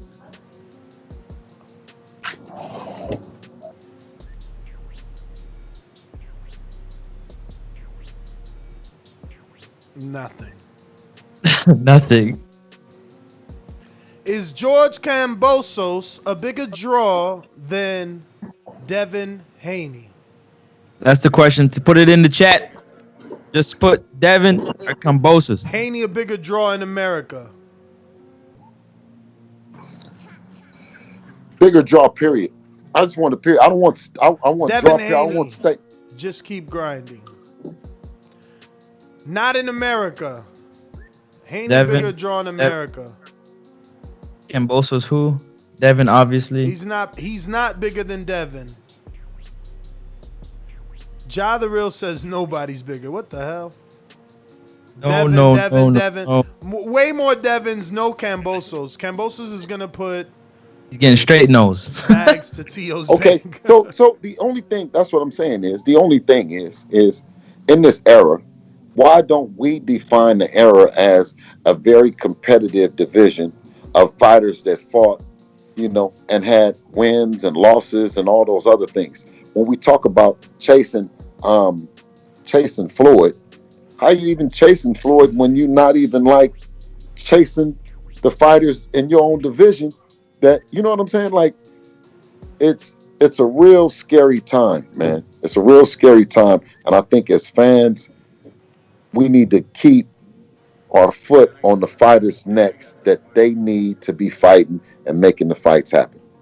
We got Ryan O'Rourke in the UK that says, you said Devin near the end of his Matchroom contract.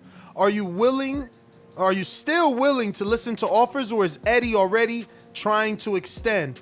I'm sure he'll do his utmost to keep the most skilled boxer in the world at the moment. That's the reason why people ducking the champ.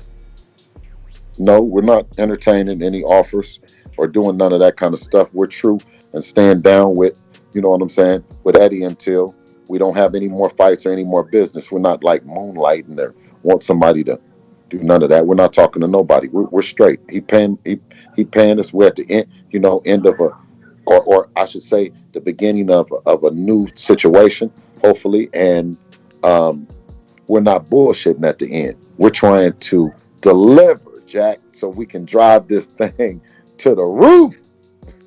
We got LD Mays that says, Bill, don't let Bob Arum take money out your pockets. This is your deal. You the promoter for DHP coming from Oakland to town. Oh, absolutely. Absolutely. Listen, I appreciate you. I appreciate the confidence. But like I said, it's going to take two sides to make things happen. And when you talk about Spence and Crawford, and you talk about Bob doing his due diligence to get the people to rally around it, well, then now you talk about what Bill Haney is doing to try to get the people to rally around Devin and making this fight happen. No different, same thing, same agenda, just two different companies aiming to get two different fighters in the biggest fights of their life. Coach unlike Bob, now I don't have other options. I don't have like a Pacquiao, or I didn't have like a, you know what I'm talking about. I didn't have those things for Dev. We're taking, just like with Gamboa, the ring IQ that Gamboa had. I knew that he wasn't going to have a problem. He had a plan when getting in there with Devin. I just didn't know that he was going to grab so much. Coach C says Nakatani beats Haney. Boxing glove. Nakatani gets fucked up, and he can get it too. We don't care nothing about no Nakatani. Nakatani ain't tall to us, We ain't. Nakatani can get this wreck, man. You know what I mean? For real. You know what I'm saying? No, Ness, you laughing, but I'm saying is that there's not nobody in the shit. Yeah, but Nakatani don't make sense. Like, you gonna tell me No. You said no. Nakatani is a check for us. All these fighters is, at the end of the day, Rolls Royces and Rolexes and APs and all this other shit, man. We at the good part, the sweet part of the boxing. We've been doing this shit for going on 14, 15 years. You know what I'm saying? If it's Nakatani, come on. If it's Fortuna, whoever it is. But I'm gonna tell you this though. Whoever it is, they ain't gonna do that shit that they was doing to that last motherfucker that they was fighting. That's for goddamn sure. We got Coach Myers, Connecticut, says, Bill, would you ever help Ness host the Border Wars event in your gym? The people would love it. You guys don't have your own gym, right? Like your own gym. No, because at our gym, the fighters were staying away. They wouldn't come.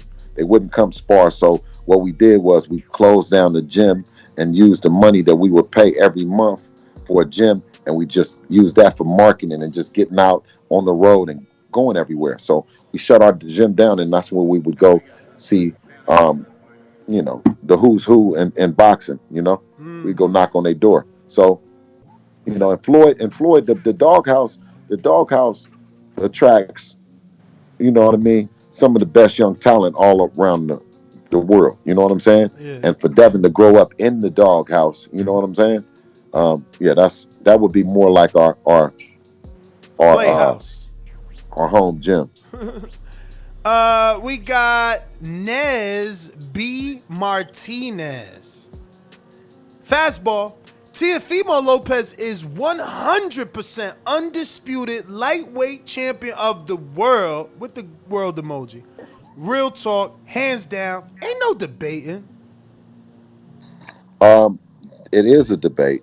because he doesn't have all the responsibilities that a undisputed champion would have with all the belts. Meaning, you have decisions that you have to make as an undisputed champion. Which belts are you going to defend? What are you going to do? You know what I mean? He doesn't have responsibilities that, and to put all those belts and all that responsibility on one man is why we thrust them in the light, why we thrust them in a different position, right? Is that they're going to take on all the entire division as a whole. This is something that Teofimo doesn't have the responsibility of. So when I say if you don't have the responsibility of the crown, then you're not the king. Yes, yes, yes. We got two more. Louisville Slugger says, people been giving Haney a hard time about the Gamboa fight, but it was the first fight back since the shoulder surgery. Do you think Haney would have got the stoppage if he never had the injury? Yeah, well, I mean, he beat him up with one hand, and we just had to move on. Me and Ness talked about that fight before it happened. You know what I'm saying? And Ness said exactly what's happening. He said what's going to happen, right? You said that it would be a good win if you don't knock him out. People going to say this and that and all this shit. And he said, and then Ness told me, so that's dangerous. Why would you do that? Why would you do it? Right? And I said, Ness, he's the only one that's standing up, that's raising his hand, man. And then he told me, well, what about Fortuna? Fortuna. But Ness, he said, hold on. But Ness told me, Fortuna. What about Fortuna? Your memory is banging, man. You got nice memory. Shit, I forgot that until you said it. I'm like, damn, we did have that conversation. Hey, Bill on his day, man. Yo, wow, that's official. Yeah, you had already told me. You said I'll work with Gamboa. I'll go with Gamboa. But what's up with Fortuna? I'm like, man, we didn't try it and got Fortuna. So for Samson to come on and be the gentleman of truth, and say what he says, man, I take off my hat to him. You know what I'm saying? He's solid. He's A1. It would have been hard for me to do that, to even do that what Samson did. You know what I'm saying? To actually admit to being a mouse in the corner and me cornering him off. You know what I'm saying? With this Fortuna shit. Because now it was funny is because they said that I wasn't going to be able to get the name on Devin's resume to make his name. Now that he has a name, the guys that I tried to get on the resume are now knocking on the door for a paycheck. You know what I'm saying? So I'm like, all right, come on, let's do it. But we could have did it a long time ago. A lot of those fighters, not Nakatani though. Nakatani is new. Boxing expert, I've been looking at this one since he sent it. I don't know what part of our conversation it was meant for, but he said, you just murdered every Charla and Bud fan, laughing my ass off. So I don't know what it was that you could have said. No, he was talking about Hagler, which probably talking about Hagler and when Charlo. You said you know what I'm saying? But no, it's no slight to Hagler, no slight to Charlo, because he's a tremendous talent, man. I'm a big fan of him and what his brother is doing. You know what I mean? But at the same time, I try to keep them OGs, always talk about them OGs and hold them in high esteem as well. So, no slight to either one of those dudes. And Bud, shit, I just said that Porter would be a hard $1 million to go up against Bud. So I don't know what, you know what I mean, I would have said against Bud, I'm a big fan of his as well. You got any other questions? That's it. Yes, I got two, man. You want callers though? You want callers? We got callers. We can give you callers. You got callers because I murdered the chat. That's what happened to chat. I mean, the chat in a good way, Mr. Haney, I just got two questions. If you don't have to answer if you don't want to, okay? Come on, Francis. Come on. I'm gonna give them to you. I gotta answer them. Question is, I want to know what you inhaling on, because your memory is super, super, super different. Yeah. And it's a new strain that's coming out that we're gonna introduce it. Coming soon. We just trying to find the right way to a right marketing pitch. I got to have it. You come to Vegas, man. You gonna do it till you satisfied. I love it. The second question I got is, how do you feel? Now I'm paraphrasing. I'm not word for word. How do you feel as a promoter when another promoter says boxing is bigger than the fans? Oh, that's the wrong shit to say. You know what I mean? Listen, of course, we were doing all right. You know what I mean? But when we would go to the gym and it was just one person that came up and said, "Man, can I take a picture or an autograph or is that you or any of that?" Man, we went crazy. So to disconnect from your fans is to have fans is amazing, but to then disconnect from your fans on some other shit is I I I, I can't be that. I don't believe that. I mean, this shit Go. is this shit is surreal, too surreal. We going out to California. CYP 2020 Call of the 2019 Call of the Year, right? No, we 2020 Call of the Year. What up? What up, what up? I want to say what up to Devin Haney and his pops. Y'all doing a good job out here, man. Y'all, in my book, y'all one of the faces of future boxing. I'm rocking with y'all from here on. I like to be champion early so I can continue to be right like I am all the time. Everybody knows that. But this is what I really called to say. Mandatories don't have to be popular because they earn their spot. You don't have to be popular. Just like Yurnum's not popular. Just like Camboso's not popular. But when you're a black dangerous fighter, you need to be popular all of a sudden to get your title shot. That's all CYP got to say. CYP out. Did you hear what he said clearly? Okay. Please repeat it for me if you don't mind. What he said was mandatories don't have to be popular because they earn their position, but he said black fighters as mandatories has to be popular in order to get the opportunity. Was that right, CYP? Yeah. Yeah, but what I do want to encourage, my brothers and my sisters to do is to take opportunities to showcase your shit. Meaning, like when people is going against you and they say that of course they're gonna go. You know what I mean? We've only been out of bondage for 400 years, right? So it's not been a whole lot of time that we as a people um, have had to get our shit together. But oh boy, we in the time that we've did it, we have did it. We doing it. So taking that into consideration and every breath that God allows us to have, and we take advantage to showing if it was in basketball and you could have a one-on-one and you kill it. Hey Ness, would you like to be one-on-one and you kill somebody, or would you like to be uh, uh, a one-on-three where three people is trying to get you and you kill them?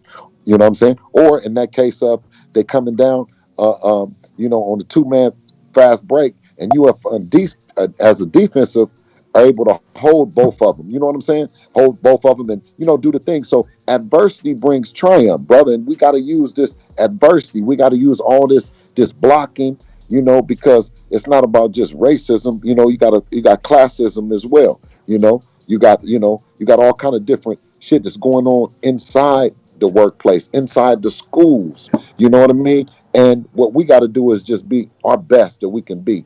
And I think I know as a black man that I got what it takes, man. You know what I mean? I know it. And I know my son do. So, we here to stay. We're gonna not do intros, gentlemen, just to get direct, so that we're not wasting time. J Mac, New Orleans. Yo, Yes, sir. yo. Yes, Oh, sir. can y'all hear me? Yep. Yes, sir. Go ahead. You Oh, clear. okay. You Yeah. live. You live with Shout Bill out. Haney. Hey, shout out TBV and shout out Bill Haney. Like I said before, I'm definitely a fan of you guys. I know Devin, and I predicted Devin was next on the list. That Bud, that Deontay Wilder, that Demetrius Andrade and Devin Haney list. Them guys when they black, they hard to beat and what have you. And yes, I do agree with CYP when he says, all black fighters seem to like they got to crawl through hoops and jump through all the roller coasters and shit just to get in the spot. So I definitely glad that Devin Haney got a strong person like you going behind him. But I mean, what do you do if you don't get these guys in the ring? You seen guys are being avoided right now. Rather, we want to get the fights, make the offers, turn down offers. Hold on, y'all. Yes. Hey, bro. I just had a little bit of bad of reception because I was trying to. It got windy Okay. outside, so I came in here. Well, now just can you ask that question one more time? All right. My question was, it was linked to what Black Fighters got to do, and I think Devin Haney is on that list, being avoided. Highly skilled, and they're gonna find every reason to say why they can't fight him. So, what are you willing to do when he continues getting avoided, can't get the big fights, and can't get a guy in the ring? You're sending out offers, sending out being in mandatory positions. I mean, when Black Fighters get in these positions, normally for any other boxer is okay. They get the fights. A guy that worked up, he get in a mandatory position, but Devin Haney is going to have to take a different path. What if you can't solidify those fights? I mean, what, you just go keep fighting and getting the paydays? Like, what's your plans with that? Absolutely, brother. Thank you, though.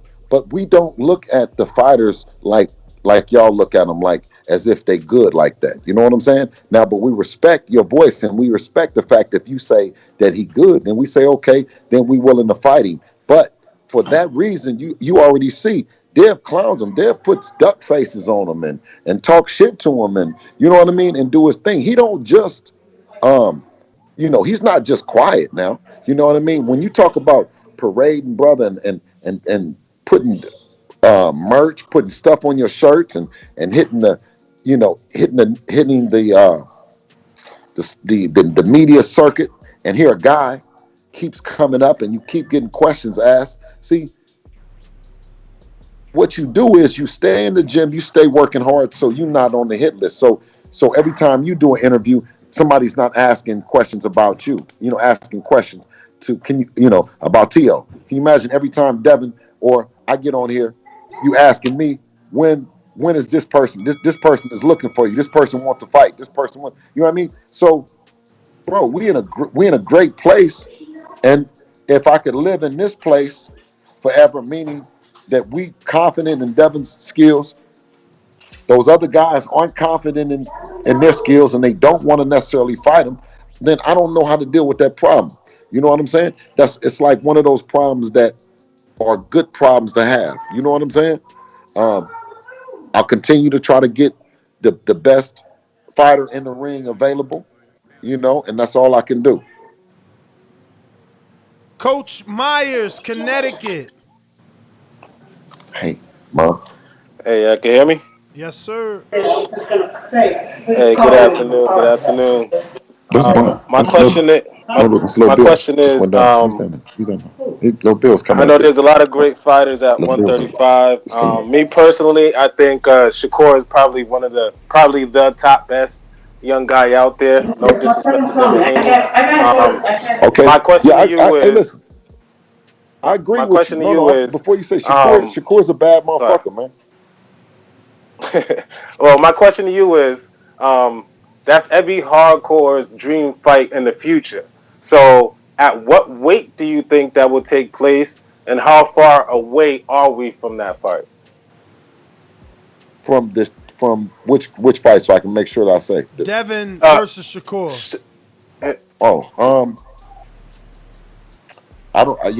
don't know. I think with that, what Big Bro, James Prince, you know what I'm saying, who's definitely been great to me, you know what I'm saying, a wealth of information and knowledge, who's also the manager of Shakur. Devin and Shakur having a great friendship and a relationship that, that fight will happen in due time when it happens. The prediction of the time or whatever, I don't know that. I wouldn't know that one. You know what I'm saying? Like, Shakur's tearing shit up at 130, and we tearing shit up at 135. So, we got Mr. PBC in Seattle, Washington. I can still hear you. Yeah, just one. Yeah, what's up, Bill Haney? Thank you very much. Shout out to Bill Haney, man. You're doing it, man. You got your son out here getting these fights, and I hope to see Teofimo take this fight. He should know that Devin Haney's a more credible fight, nothing. And That's what I'm just praying for, man. I just want to see the big fights, and I also want to see Chris Colbert versus Shakur Stevenson. That's my call. All right. We got JT, New Orleans.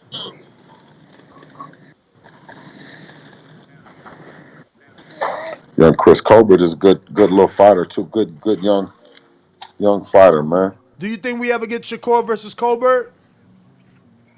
They both Um, 130 right now. right.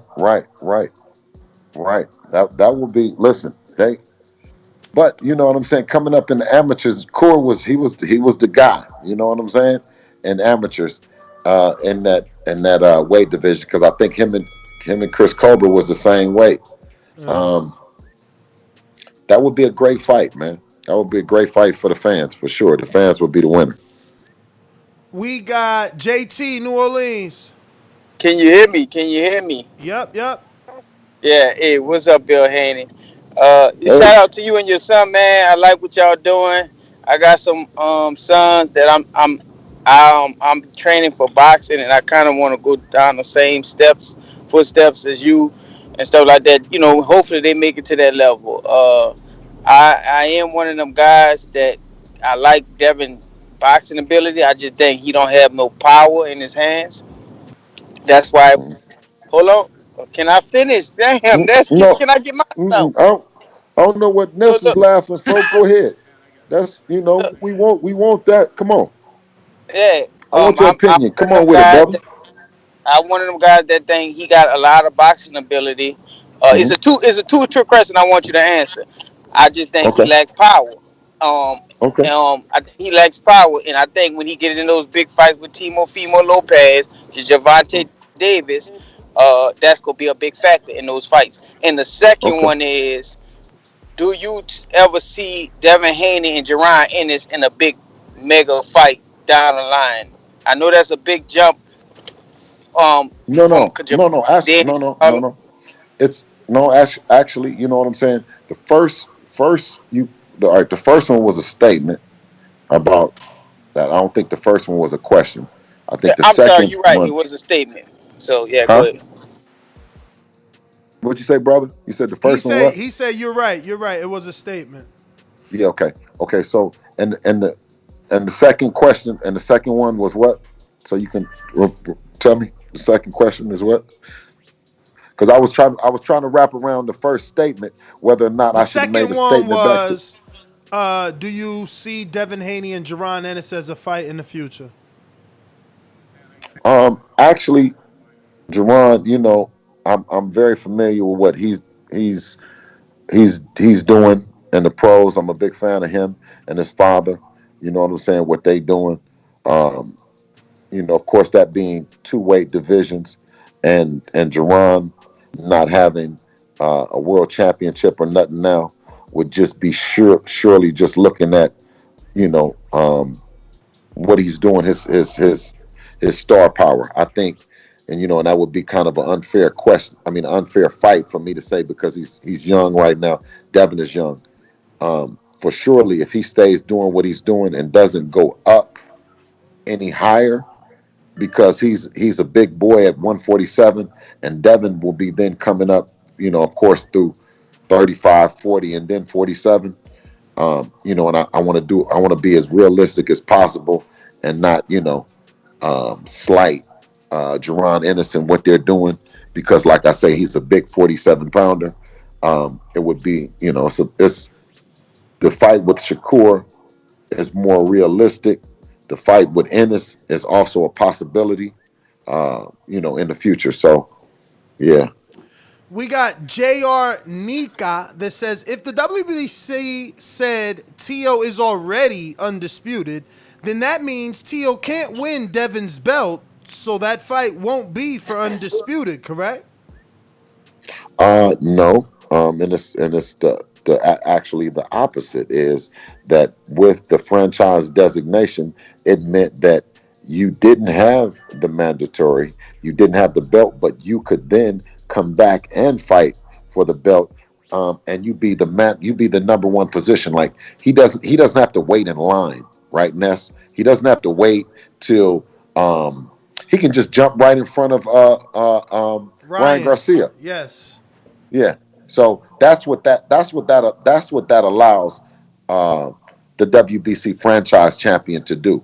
You know, Yep. but it's not like a super belt where the super belt Doesn't then have a you fight mandatory. the regular belt and then you win the regular belt too. We got boxing expert that says Haney is really skilled, but how's the chin? Devin is always conditioned, well conditioned fighter. Of course, the chin, you know, um, for me learning this shit that it don't take much to hit that chin when you ain't looking, when them hands ain't up. So we don't have any chin exercises to strengthen his chin or nothing that I know of. As far as this See, though, to answer, I mean, well, just to add on to the good brother from New Orleans, because I got two things to tell him too is that if the power isn't there, then why aren't they running up? And I mean during a fight, you know what I mean? Why are they respecting him so much at a distance if the power isn't there? So that's that part. And make sure that if you in New Orleans, check out Coach Wap. Coach Wap is a trainer that trained with Roy Jones, who was in Angola state prison for maybe 30 or 40 years, too long to be in there. Came home. He trained. Body Shop Brock. Those guys. Body Shop Brock. Brad Solomon. That whole group out of New Orleans. And I'm a big fan of him and a big fan of those guys and what they did coming out of prison. And some of them becoming champions, but more importantly, becoming upstanding citizens you know, in a free world.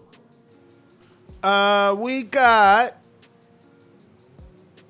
Juan in the BX. Bronx.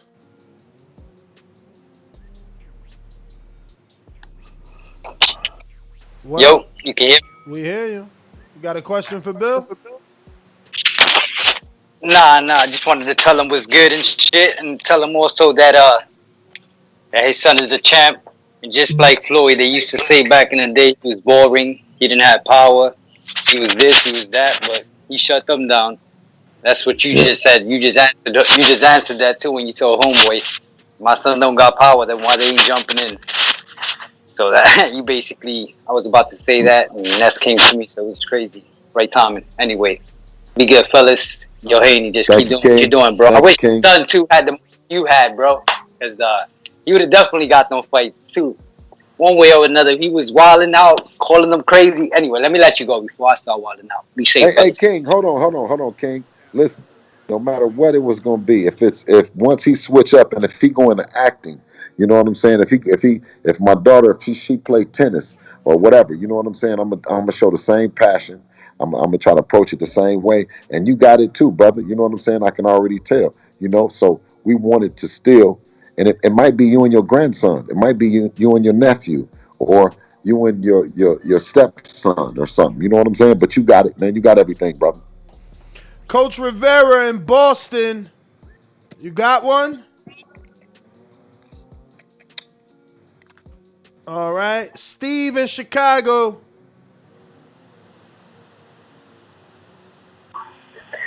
Yeah, Bill, I just wanted to say salute to you as a dad. I watch your son. I see you in his corner, and me as a dad, it makes me want to be like you. You're there for him every step of the way since he was young, and it's nice now for you to reap the benefits of him being an elite fighter. So that's all I wanted to say is salute to you as Thank you, being sir. a dad 100. Thank you, sir. We need more. We need more men like you. Thank you. Appreciate you, King. We got Micah K in Michigan. What's going on? Hello?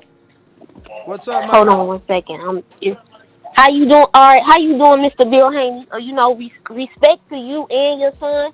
I have my own channel. I have to plug my channel. It's called Afternoon Sports Slate. Let me turn this down a little bit. Okay.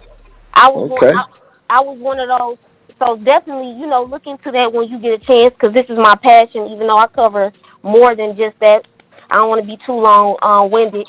But I was one of those people. I had your son Devin Haney in the top 5. The reason why I didn't put him in that 1 or 2 spot. Let me just say this first of all. The reason why I feel like some fighters are not wanting to fight your son right now, because he has an excellent boxing skill set. And like Roger Mayweather said, as far as with skill set, it's all about tricking the mind. So sports is about your mental strength. So what I'm saying is, the only reason why I didn't have Devin Haney, because I definitely am gonna be rooting for you guys. Not trying to bring race into this, but I'm a black woman from Detroit, so I'm definitely rooting for you guys. But the reason why I gave Lopez and a Tank Davis that slight edge, because I didn't see, just like you already addressed, I didn't see the power per se, as far as with certain things that they can catch Haney. But as far as the overall skill set, I feel like he's dangerous. Like you saying, that's why they're not coming to him, because I feel like he can outbox the Garcia. And the only reason why I gave Garcia a slight edge over Haney at one point in time is because I felt like Garcia had speed and his power together.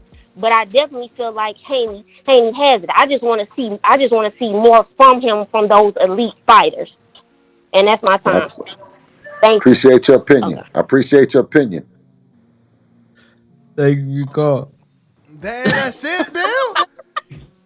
That's all you got back. I appreciate you. There, she even No, dropped well, off. no. She's young and she's starting her thing, and she's pointed out a lot of good things too as well. And she quoted Roger Mayweather. So I think as time goes on, and she's from the Detroit, so she got to get that Detroit love and respect. So as time goes on, even like you, Ness, it was a process of getting you to the point that you are. I had to earn this shit. People don't know that when people meet us first of all, they want to go out their way to show they ain't riding no D. You know what I'm saying? I ain't like them. So I'm like, yo, so earning it means everything. You know what I mean? And the way that young lady articulated it and gave us a path to do, that's called the path of greatness. When people say, okay, this is what I would like to see out of you, and we set out to do it. So when those other fighters come back and they're talking bullshit, instead of talking about making events that the people say define the greatness, then how can you say that you're the people's champ? The man said he's the people's champ, but you're not doing the things that the people see as legacy defining, right? Legacy defining is when you get that knock, you answer. Not you who you knocking for me, and you go to pointing the shit. That's that high school shit that people gonna be able to see through. So if you put the young lady, if she puts fighters ahead of a fighter that wants to fight them, but they don't want to fight them, all three collectively for one reason or another, then you know what I mean. We still got some work to do. And like she said, is she wants to see us in there. And if Javier Fortuna is the one, we're gonna beat the shit out of Javier Fortuna. So vicious, listen, so vicious, and he can try to do all that dirty shit and all the shit that he wants to, because that shit ain't gonna work. But in terms of that, we're going to handcuff him and arrest him and put him in his place like we do everybody else. We got Bruce in Chicago. Chi-Town. Who's got how many amateur fights he got, Francis? 61. He's 50 and 11. 61. What's going on? Bruce looking to turn pro, 175 pounds. What's up, Bruce?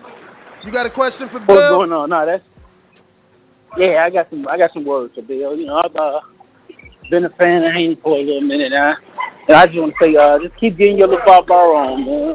Your little Bob ball. You see what I'm saying? That's you're doing a great thing as a father.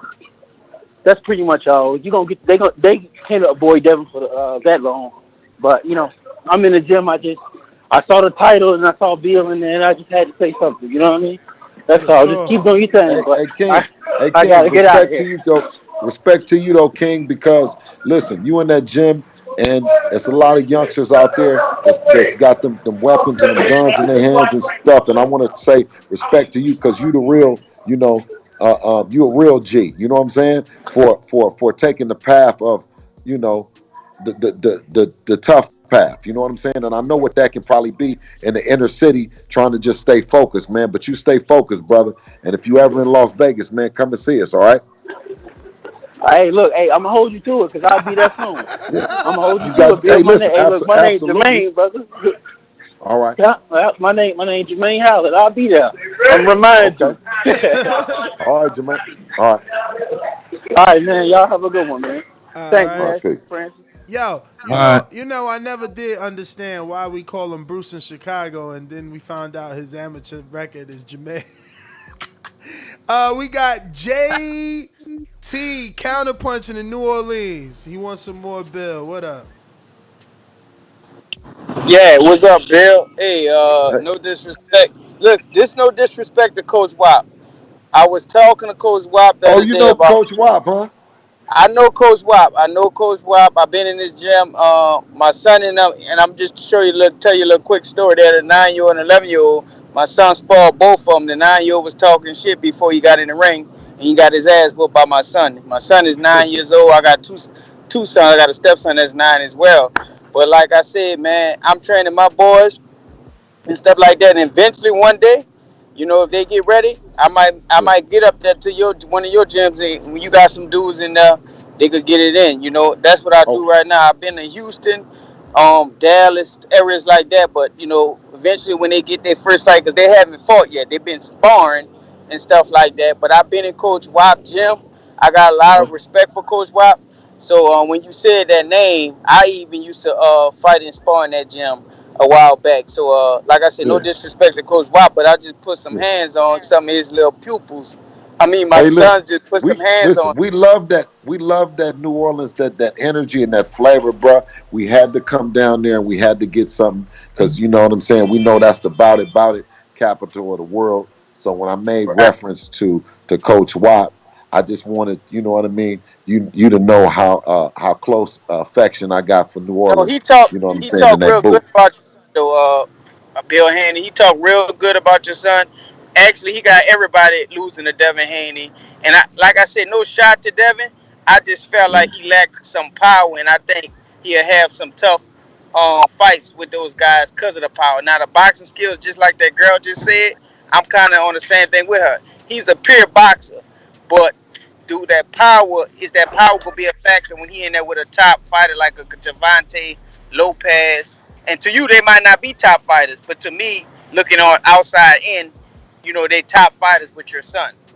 Your son might be the better boxer, but I feel like they have a little more power in their fight. So that's the question I always ask. That's what I'm asking. Yeah. What styles make fights? You know what I'm saying?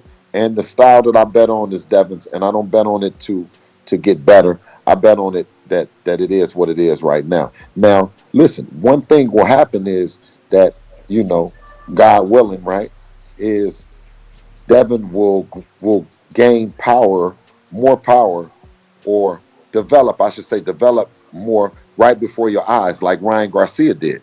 Now, see, you go into it That's a great point.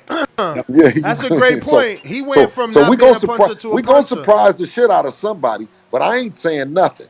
You know Mm-hmm. what I'm saying? I know I got the youngest dude, but with them, and you always say the skill set is there, and that's what this shit is. Skills pay the bills. So on one of them nights, you're gonna see something that's going to you know, because I say this, I say you with those kind of fighters, it takes different fighters to bring out the best. So, you know, I think that you're going to see something special in Devin, man. You know, just tune in, and I appreciate you, brother, and I appreciate the concern. You hear me? We got two more coming in. Boxing expert says you might want to train Haney with Margarito. Laugh out loud. I don't know. I guess that's to get him ready for the Mexican style. I don't even know what that means. Big Super Mex. Go ahead. No, I don't know. All right. Big Super Max in Plainview, Texas says Bill Haney for president. Great interview, guys. And J Mac in Dallas. Coach J Mac, what up? That's actually the brother from New Orleans. I was just about to say that me and my brother, we go back and forth with this power thing. I'm a trainer. I look forward to growing in the sport. I got kids coming up, basketball, everything. Ness, give me 2 of them so I get the time to get this off. A lot of people get caught on this power shit and it just trip out.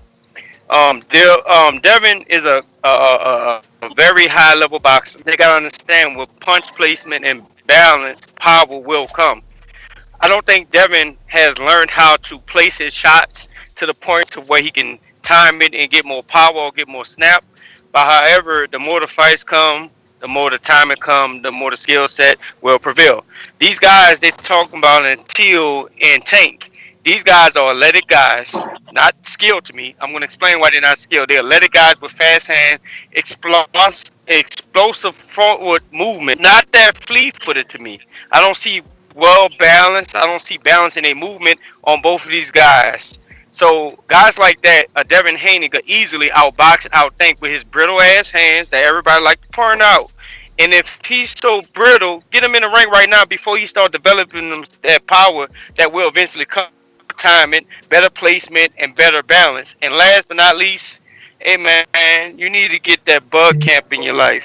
I think Bud brings out the challenges Devin may need going forward with his career. They in around the same weight and what have you. And I think he could be challenged by a guy who's just as smart, technical, but also make him pay for some of the stuff he needs to learn. That's my call. Ooh. He was spitting that thing, man. I love that New Orleans, that energy, man, that fire, man. That's why I said we had to go down there and see Coach Wap. You know what I'm saying? They don't be playing, man. And I also like progress. I like progress. You know what I'm saying? Progress from that end of the Rougarou. Ain't he from? Is he from New Orleans? Progress? Yeah, hell yeah. Yeah. He just relocated to Texas after the Katrina. Yeah. We got Louisville Slugger that says, do you think Devin and Shakur is a 147-pound fight? Yeah, absolutely. All right. Matthew says, how do I call in? You could call in on Skype by adding Nesta Gibbs, or you could call in the landline at 1-425-569-5241. And Stick Talk Boxing wants to talk to Bill. What's up?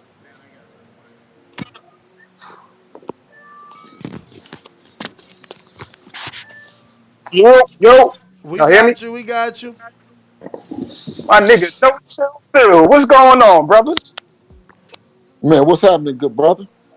Ain't nothing, man. I just want to say salute to you. I ain't got much to say, but I want you to keep your foot on these niggas' necks.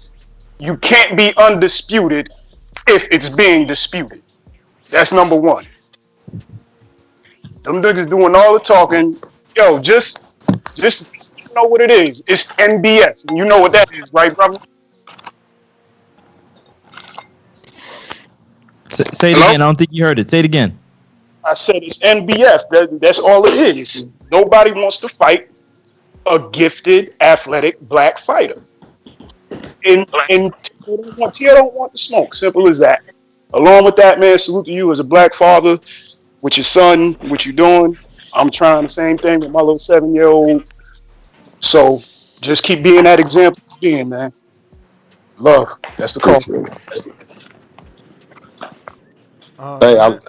Hey, Ness. Yo. You know what I love to hear?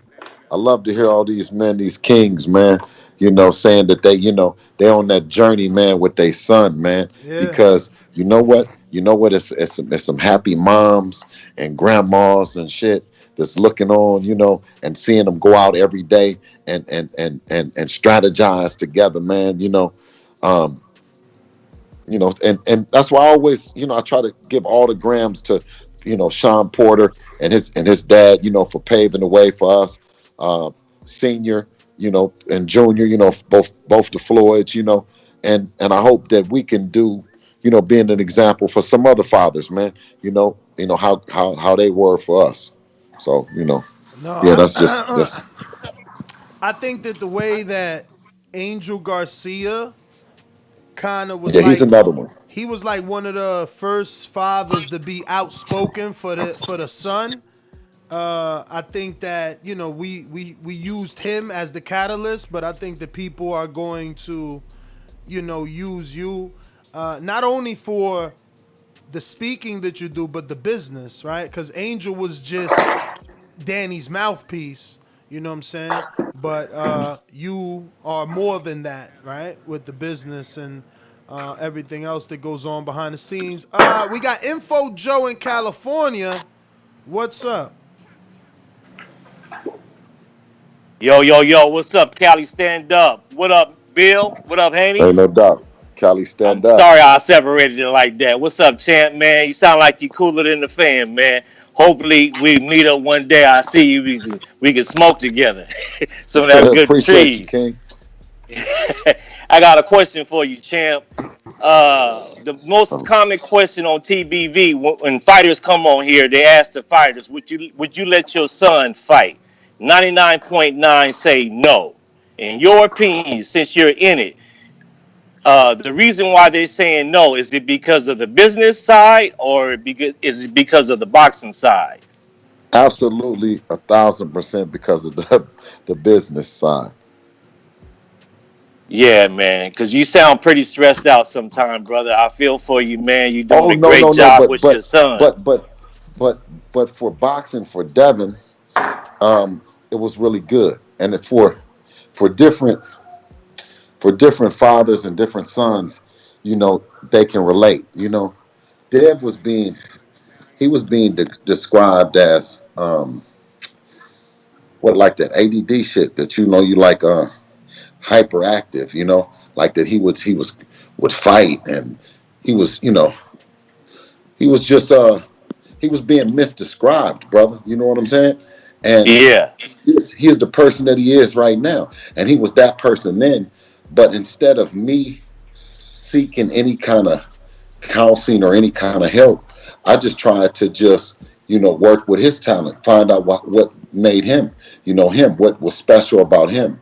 And fortunately for us, we're here in Las Vegas. We got a chance to see TBE, Floyd Money Mayweather, and he's riding around and living good, doing doing what he does, and doing it with the boxing gloves, And Devin naturally don't mind fighting.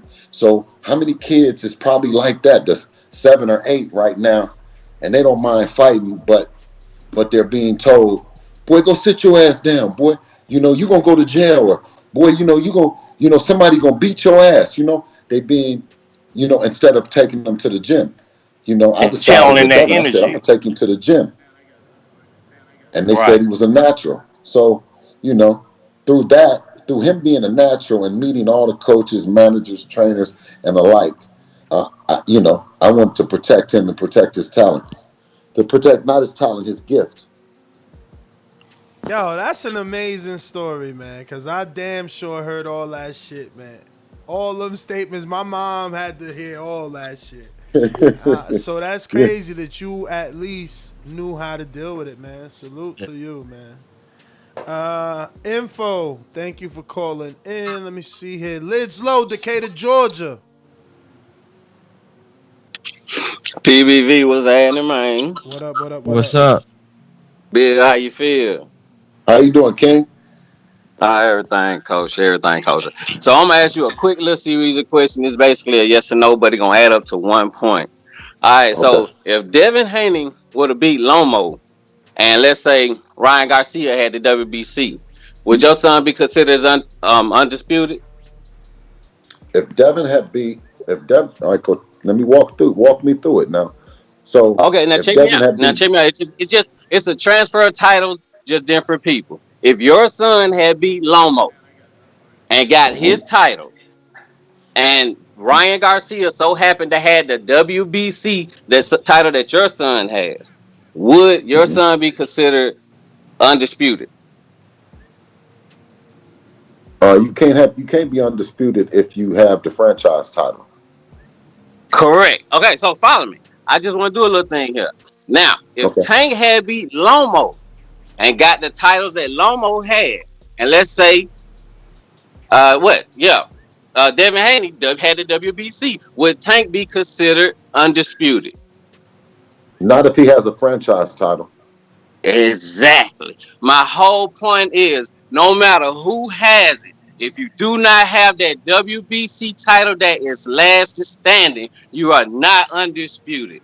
Now, I appreciate you, Bill, for walking with me real quick to break that down. Real simple is people should get that. It's that simple to me. I don't know if it is to others, but it's that simple. If you I don't appreciate have it, it, King. It's so simple that you must understand that becoming a champion has responsibilities as a champion. And if you don't have the responsibilities, now see, it would be just like this as if Mauricio says, you know what, Devin, you don't have no mandatories. We give all the mandatories to Teofimo Lopez, and Teofimo Lopez has to fight Javier Fortuna or whoever the mandatories is. But when Devin got there, Devin wasn't gonna leave, bro. You know what I'm saying? And he ain't gonna put that belt down. So, but thank you, man, for walking them through it, man. I appreciate it. We got Milwaukee, Young Smack. What up? Milwaukee in the house. Hey, what up? What up? Trill Bill, Francis, Ness. Real quick, just want to say appreciate everything you doing for your son and how y'all representing for boxing and all that. And we know that Devin got skills. I see him being a future king in the welterweight division eventually. But you know, do everything you can to get these guys into the ring, stay on their neck. And if they really, really don't want to fight you, hey, go to Mexico and get you a 12-pack of Tecate. That's what I got. All right. Well, Young Smack. 12-pack of Tecate. I guess that like what? Like just chill on the beach. I mean, better be Coronas though, man. You into Tecates, Bill? Yeah, I'll drink Tecates. I'm in the Corona. I could do a Corona. That is it. I think it's over. It's. Oh, actually, we got greatness in Harlem, and anybody on Blog Talk could be having press one. That's why we haven't gone to you. Greatness, you avail? What up? Yo, how we living? Oh, we blessed, man. Blessed to Man, have, what's happening, King? blessed to have Bill Haney on for what we got now? 2 hours, Bill, or did you do 3 Man, come already? on, man. And am I standing up to it, Ness? Am I here for it, Ness? Hell yeah. Okay. That's blessed, man. That's blessed, yo, Bill, man. Most certainly, man. It's a pleasure having you on the show. Appreciate your time, man. And shout outs to you, Ness, for bringing this to us. I don't got too much to say, Bill, man. To keep it a full stack with you, I expect greatness from your son, man, and the big fights is gonna come. That's how I'm looking at the things. I understand that there's politics that gotta play for these fights to happen. So I'm just looking forward for all the best fights and number one, shout outs to them, you know, the fighters in themselves, because they out there putting on their performances when they putting their lives on the line. So I definitely want to stress that I appreciate them for that, and we got to shout outs to them for that, because health is number one. But like I said before, Bill, I don't got no questions, man. I just wanted to share some kind words with you, and salute to y'all, man. Appreciate you, King. All right, we're going to New Orleans. We got a counter punch from Coach Myers.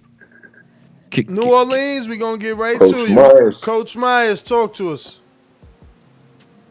Hey, what's going on, Bill? I got one more question for you, man. Now, first, it's a statement. It's a statement, then a question. Now, I feel if you was with Mayweather Promotions, Devin will be able to get these fights like Loma, like Ryan Garcia. I feel that Devin is way more skilled than a Tank Davis. That's why they like keep a plastic handle on him, and he's not able to get those fights. I feel like if Devin was with like a Mayweather Promotion, the gloves would be off, and he'll be open.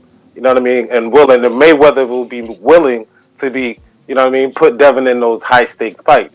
Also, I don't know if it's true or not, but if it's true, I heard Devin only has one more fight with Matchroom. So, what's the likelihood of the Mayweather protege hooking back up with Mayweather Promotions? That's my question. Like I said, anything is possible. Anything is possible. Right now, of course, we're concentrating on delivering the best fight that we possibly can to a partner that has been, we've did some good things. We made a tremendous amount of money. So, with respect to respect to our relationship with them, we got to deliver. You know what I'm saying? We got to keep our name in the hat. We can't, you know what I'm saying, say, okay, well, we're just going to just try to scream out of it and get some touch or something like that, and not try to, deliver. You know what I mean? And they made Devin a boss. You know what I'm saying? Or I should say, let me take that back, rephrase that, and made Devin came as a boss. They respected him as a boss in the partnership. And, as a partner, you got to go do what you got to go do. And if that means, putting yourself in that motherfucking front of that fire and that line, now that's what you got to do. They put themselves in the line of fire when we negotiated for this kind of money. And so with respect to that, you know what I'm saying? We stand down at it. We don't know what the future may hold, but no, we know right now we're trying to make the biggest fight that can happen for them. We got on the mic with Terrence says, Trill Bill, my guy, salute, big bruh. Now we got a bunch of more for you. New Jersey. Bill, they coming out for you, Bill. 862, talk to me. New Jersey. First time calling in. Who's this? Hey. So it's Justin. I just want to say, congratulations to you guys on your continued success, man. I'm a big fan of Devin, and I'm a big fan of what you guys are doing. You hear me? Yep.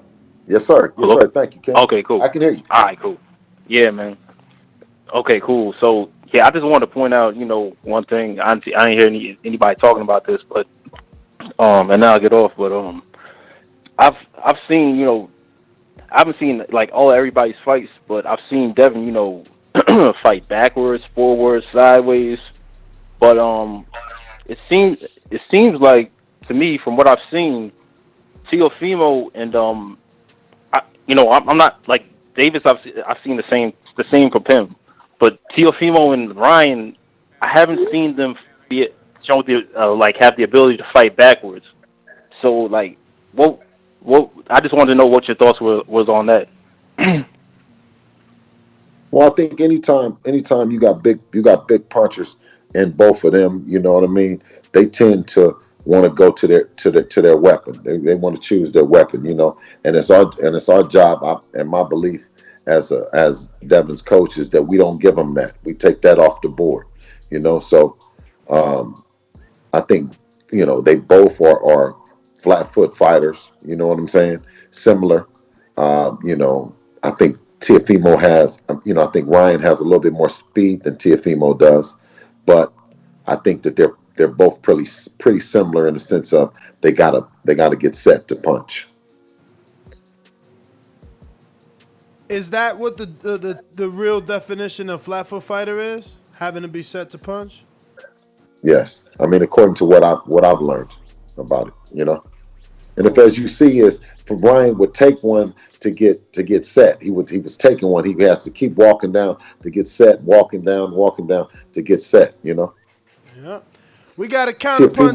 Teofimo don't got a jab at all to save his life. Counterpunch from CYP California. Caller of the year. Yeah. What up, Bill? I'm from Cali, SoCal. You up north, we love you down here in SoCal. If you make it in SoCal, you made it. But this call is for simple. Me, JT, and J-Mac, we do our thing on this show. But we argue a lot about skill versus power versus footwork. And I always say, as an athletic coach who coaches NFL players, Major League Baseball players, everybody, I do that. Winning is what sports is created for. Winning. I don't care how good a dude's footwork is, how much power a dude has. Winning is what boxing is created for. As long as Devin Haney continues to win, he can be the most famous, most popular, richest boxer of all time, because we all know that Floyd Mayweather was not known for knocking people out. He was known for winning. Winning. This is not the heavyweight division where the power can get you paid even if you lose. Because in heavyweight, we know if a dude punch hard and knock a dude out, he can probably knock me out too. But on the lower rankings, when they 130, 40, 47 pounds, dudes like knockouts, but we want to see dudes win. Keep winning. Keep doing your thing. Quit worrying about this power shit. Because you can develop all the power you want to, and then somebody come in there and beat you. And then what did you earn? Keep winning. Fuck these haters. CYP out. Appreciate it, King. All right. Shit, that's what shit we need. We need him over here with us, man. Shit, that's what we need to hear every day. You dig? We got listening to Ness. Listen to Ness. Listen. Hey, you hear me, Francis? I say I need him. We need to hear him every day. I be listening to Ness every day. You know. Listen. I can't believe you said I said that. See, damn, I was right, man. I'm telling you, I'm the Oracle. I'm the Oracle. I ain't the way I'm listening to you, so I'm like, damn, that do sound like exactly what's going on right now, man. I knew it, man. Them common opponents they're great, but they can end up being a danger, man. But look, the good thing is you outboxed them like no one before. Like that should have been the headline, right? Gamboa gets beat. Right. Not even Crawford beat Gamboa this way.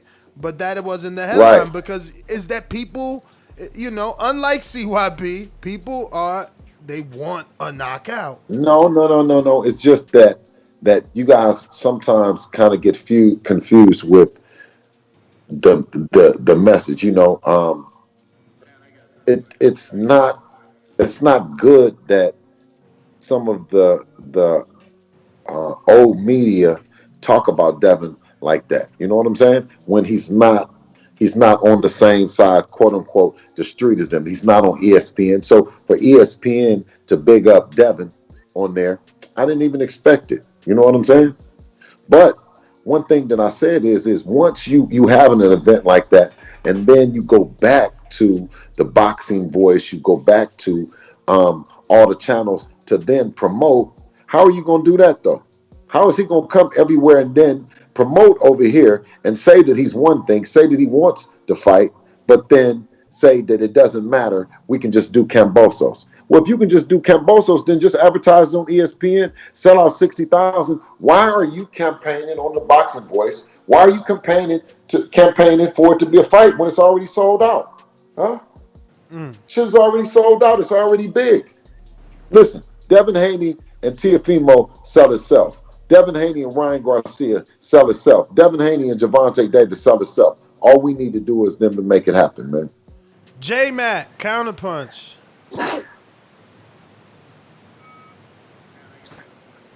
Yo, can you hear me? We do. Yep. Hey, my last one for the day. I want to be recognized as the coach of the year. I don't get that. I don't hear that in my calls or my acknowledgement. Shout out to CYP.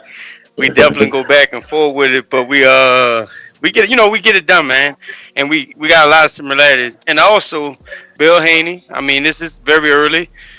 I come up with great skill set trainings for individual athletes and what have you. And I know you got that covered. If we ever cross paths or wherever we meet, or maybe I could get the athlete to show you and stuff like that. I think Nash should pass that number on to you, or just some conversations just to have. I'm very much into studying athletes. If you watch my kids and how my kids perform in their sports, you will understand more on what I'm doing. My kids are what I spend a lot of time on. So tell Ness to pass that number on, get that number from Ness. And I mean, whenever you got the time, we can have some conversations. Absolutely, my brother. Hey, listen, like I told the other brother, when you come up to Vegas, you can count on me. I'll point you in the right direction to get your kids some work. Maybe the New Orleans, because they got a couple gyms around here, pound for pound, and one other little gym. But the one pound for pound got some little kids that's nice up here. So, we can help you out. Oh, we got Miami on the line. Miami, who is this? Miami. Hey, just a fan or whatever. Just a regular boxing fan. I don't do channels or nothing like that. But the way that I see it, I got Tony. Tony, good to meet you. So the way that I have it, I got Devin Haney ranked ahead of all them guys for one reason and one reason only. You know, to avoid somebody, that's unacceptable as a man. Any sport, basketball, football, baseball. And the fact that all three of them are doing it says it all. All three of them. I could see if it was one or two, but it's like it's the whole fucking division. And now all of a sudden that WBC belt that he has means nothing. And that's why I got so pissed off when I heard about that franchise shit. Because that shit started with Canelo, and I said, oh, here we go with this shit. But they don't want to fight Devin Haney because of the simple fact that they don't believe in themselves. And if you don't believe in yourself, I can't rank you ahead of somebody else, and I can't say that you're better. So that's all I got to say. All right, Appreciate Tony. it, Tony in that Miami. was a good. Hey, that was a great way of right putting there. it too. Yeah, great way of putting it. Yeah. That was a great way of telling the story for sure. We got Rod in North Carolina. Hey, what's going on? What's going on, fellas? What's up, brother?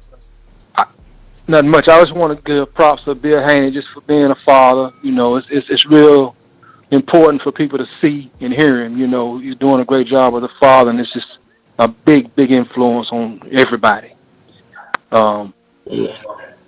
Also, I got two questions for you. One question is, tell us a little bit about my man that's usually in y'all camp or on videos, and they call him Church. Yeah. That's one question. Yeah. And then my other question is, besides your son and Floyd Mayweather, give me your top 3 fighters, current or all time, that you like, and I'll take it off the air with that. Thanks for your call, first of all. Appreciate you. Sugar Ray Leonard is my all-time. He's my all-time favorite. You know what I mean? Because I got a chance to grow up watching him. Ali, because of what I've studied and what I've learned about him. Because I was, you know, when Ali was fighting, I was really, really young. So Ali being my second one, and then my third being ultimately Sugar Ray Robinson. And I like this other guy. That Georgie Benton, that I've been studying and watching him. He was a hell of a motherfucking fighter and trainer. And tell the people about Church. He wanted to know. That was his first question. Oh yeah, Church. Now Church, man, beautiful brother. You know, has been with us for a long time. Like everything, you know, when we say it takes a village to raise a child, it takes that same village to raise a boxer, a champion. Yes, sir. And we all have had our hand in it. You know, some big, some small.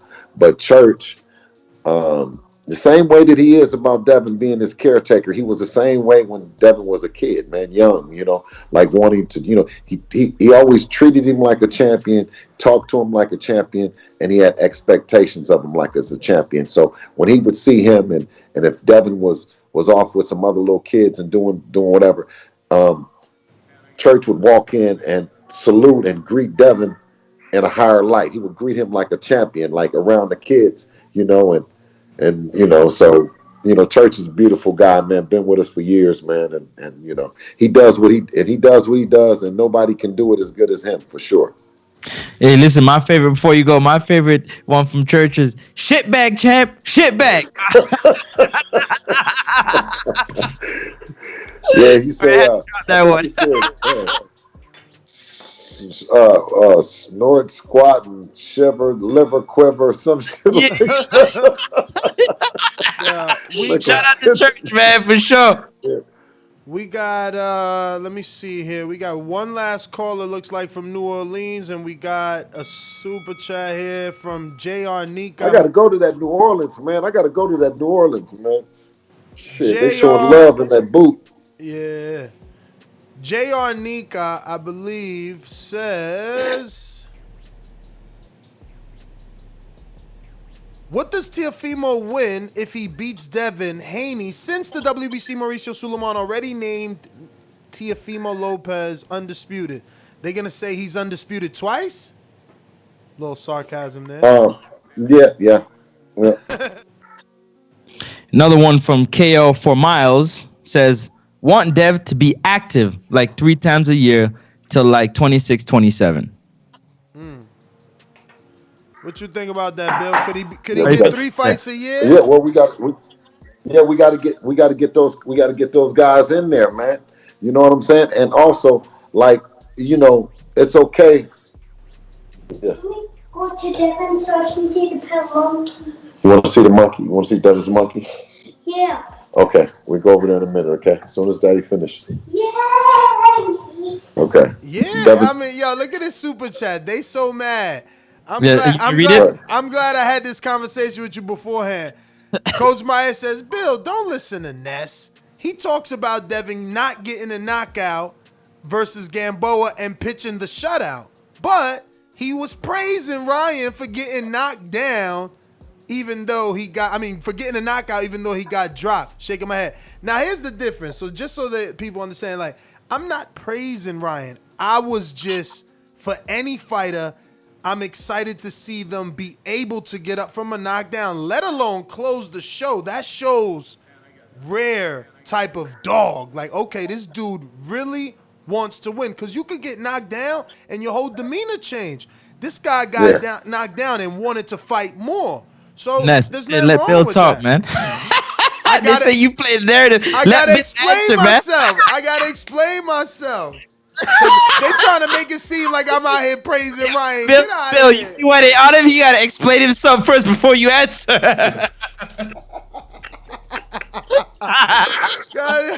Yo, that's messed up, Coach Myers. I'm done. Yo, we got another one from Stick Top Boxing that says Georgie Benton, the originator of the shoulder roll and the real corner man for Lou Duva fighter. Salute to No Chill Bill. New Orleans. First time caller, who's this? Hey, what's up, man? This is Coach C. Coach C, what's up, brother? Man, what's up, man? What's up, Bill? Man, what's up, fellas, man? What's up, Coach? I just want to give Bill his props, on, going all these channels, man. No matter who they go for, who they don't go for. You know what I'm saying? He keep it 100 with his son, and I give you props for that. You know what I mean? Thank you, King.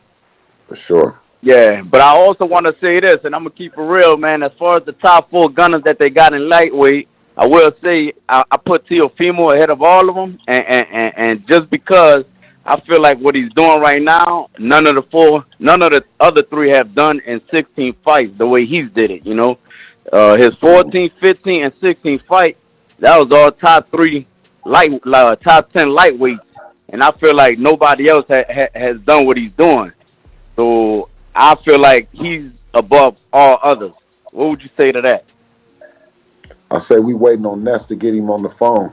That's what I say. Ness been trying to call them people all day. I'm sitting here. He trying to keep me. He done kept me for 2 hours. We've been waiting the whole time. You know what I'm saying? Listen, I mean, you don't stay. Listen, you don't stay on the box in 2 hours and not get no wreck from nobody that you're talking about. Listen, this shit is going all around the world. Around the real boxing heads is listening. You see what I'm saying? So when I say this, I say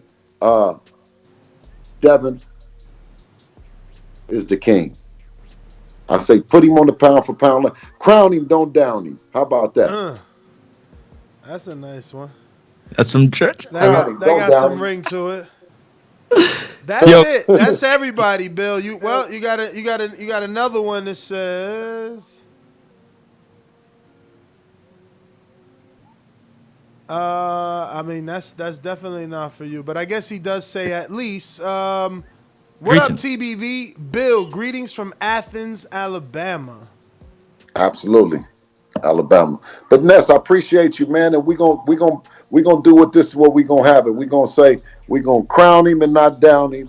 You know what I mean? Devin and DHP. You know what I mean? Is at the doorstep of greatness. I wish and I hope that everybody to continue to support, continue to come out and watch. Devin as he develops to being the one of the all-time greats, Ness. Bill, Coach Myers in Connecticut said, Bill, can you get Ness an interview with Devin? Absolutely, Ness. You listen, whenever you want it, Ness, you didn't have him, whenever you want it, Yeah. I want to come to camp. Huh? I want to come to camp for like 2-3 days. Yeah, that'd Come be on, dope. Ness, man. You know when you you've been had the red card. when I've the been camp invited you open out, up, man. So when the camp open up for this next fight, I want to come for like 2-3 days, man. hey, Ness. I'm just happy that we got your confidence, and for the people, listen. When Ness is running with you, you got to be the real, cause he don't fuck around. You dig what I'm saying? Don't So tell him yeah. that. I So was running with Thurman, and he got. I thought hey, who was you running with, Ness? Thurman. Thurman. Oh, you was running with Thurman. Oh, Ness, I can't. I don't know then. I don't know, Ness. Hey, Bill, man, remember nobody give him credit. Earl getting more credit for the dudes Thurman already beat, man. Thurman already beat them dudes. They just don't like Thurman, man. I know. It's because he too light-skinned, man. They don't like us light-skinned dudes, man. Look, they made him cut his hair now. You seen him? He cut his hair. Oh, man. He done went, what's the part of the guy in the Bible? Solomon can't cut your hair. He lost the strength. They was already calling him sometimes. Where them knockouts at, man? Oh, my God. Nah, man. Nah, I thought Thurman was going to be that guy, man, because he was such a great speaker, good boxer, great legs. And he had power, but then, man, that power just kind of disappeared on us, man. That's why I told you. Sometimes that power will leave. You know what I mean? And you're only left with your skills. I appreciate you, and listen, and I thank you for your confidence. Man, and listen, listen, Devin is your guy, and we ain't gonna let you down. You know what I mean? And tell everybody else, crown him, don't down him. You did? If Canada let me out, I'm coming to camp. Man, come on, baby. Come on, man. Bill, man, thank you so much for your time, brother. This was a long interview, and I appreciate it. I appreciate it, fam. Thank you. All right. There you have it, ladies and gentlemen. Once again, Bill Haney, man, just a man of the people for sure. Or damn. Listen, where are we? It's all over the place. It's no, I mean, we're at the point where I think the caller said it best, man. All of them no one is running up in the division to get that fight. No one is calling for that fight. So it's going to be interesting, man. I hope it doesn't end up in Andre's situation. Andre, he's been in that situation for now what is going to be 3 divisions. He's going to jump up to 68, hopefully to end that, I don't even know what to call it. That era of avoidance. But yo, we are out. Actually, we got some boomerangs. Coach Myers and J Mac. J Mac, you up first? Talk to me. Yo, Nash, can y'all hear me? Yeah, you clear. Okay. Yeah, make sure you give that number up. It's up to him to call it or not. Please. No, definitely. Every time I be thinking about taking the time off, you always come back around and do something. I'm glad you had the platform where we was able to ask questions. I thought that's something we could have been doing with the co-host. I mean, you got a jam-packed show, and I think it's something you might want to look forward to if you can. Big fan of Haney. I do agree with you with Andrade. Andrade been the guy that's been. I think Haney about to unfortunately become that guy. Right now, we're in a state of time where boxing is allowed and his fans support him, and they make excuses for why the best shouldn't fight the best. Whether you think he fought somebody, whether you think he didn't, whether you're a champion or not. If you a certain type of champion that got your belt a certain type of way, they still can't like that type of sport. That's what I'm scared of. When somebody poses a question about the business side, I mean, I'm gonna have to second guess me put my passion, my heart behind a sport that can turn around, and I could just have my son focusing on something else and what have you and stuff like that. But definitely looking forward to see what Haney is in store. Definitely hope Andrade. Cut it. I wouldn't take it that way, man. Everybody congratulating Bill. They need to just learn from Bill, man. Like they made their own lane. They went to Mexico early. They turned them pro as a team. Yep.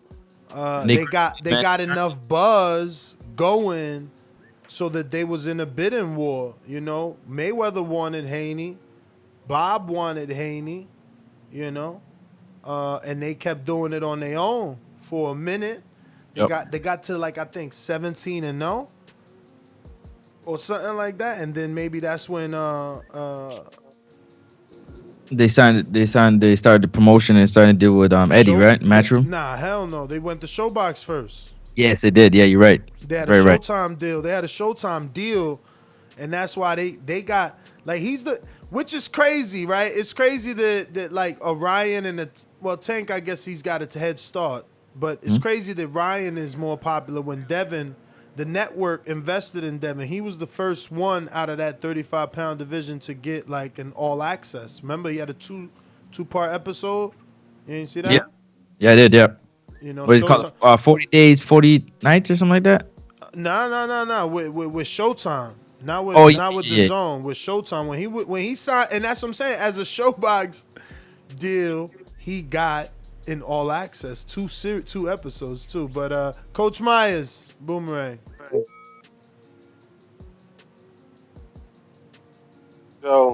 Good show. Long ass good show. You had me spend like $60 today just getting questions in. But it was a good ass show. Shout out to you, Francis, holding me down in the chat. Shout out to Doomy too in the chat. I see why he wasn't on because we were talking about his Honduran boy Teo. So you know what I mean, he couldn't take the show with Bill on. But I mean, I see if you can follow it up with Teo's father. You know what I mean? Bruh, I was talking what he to got to say about father. this, man. I was talking to Teo's father, and he said not today, maybe tomorrow. So, I mean, it might happen tomorrow. The thing is that tomorrow is Thursday, and we got a few people already scheduled, man. No, it's straight. We got time. You got to let this marinate through the internet, you know what I mean, for a day or two. You know how that works. And then come back to, you know what I mean, his dad in a couple days. But good show. And I'll holler at y'all in the morning. Yeah, and I appreciate you, champ. And Gary eventually gonna curse me out because I've been persistent, man, and I ain't heard back. I'm trying to get Gary King Born. What up?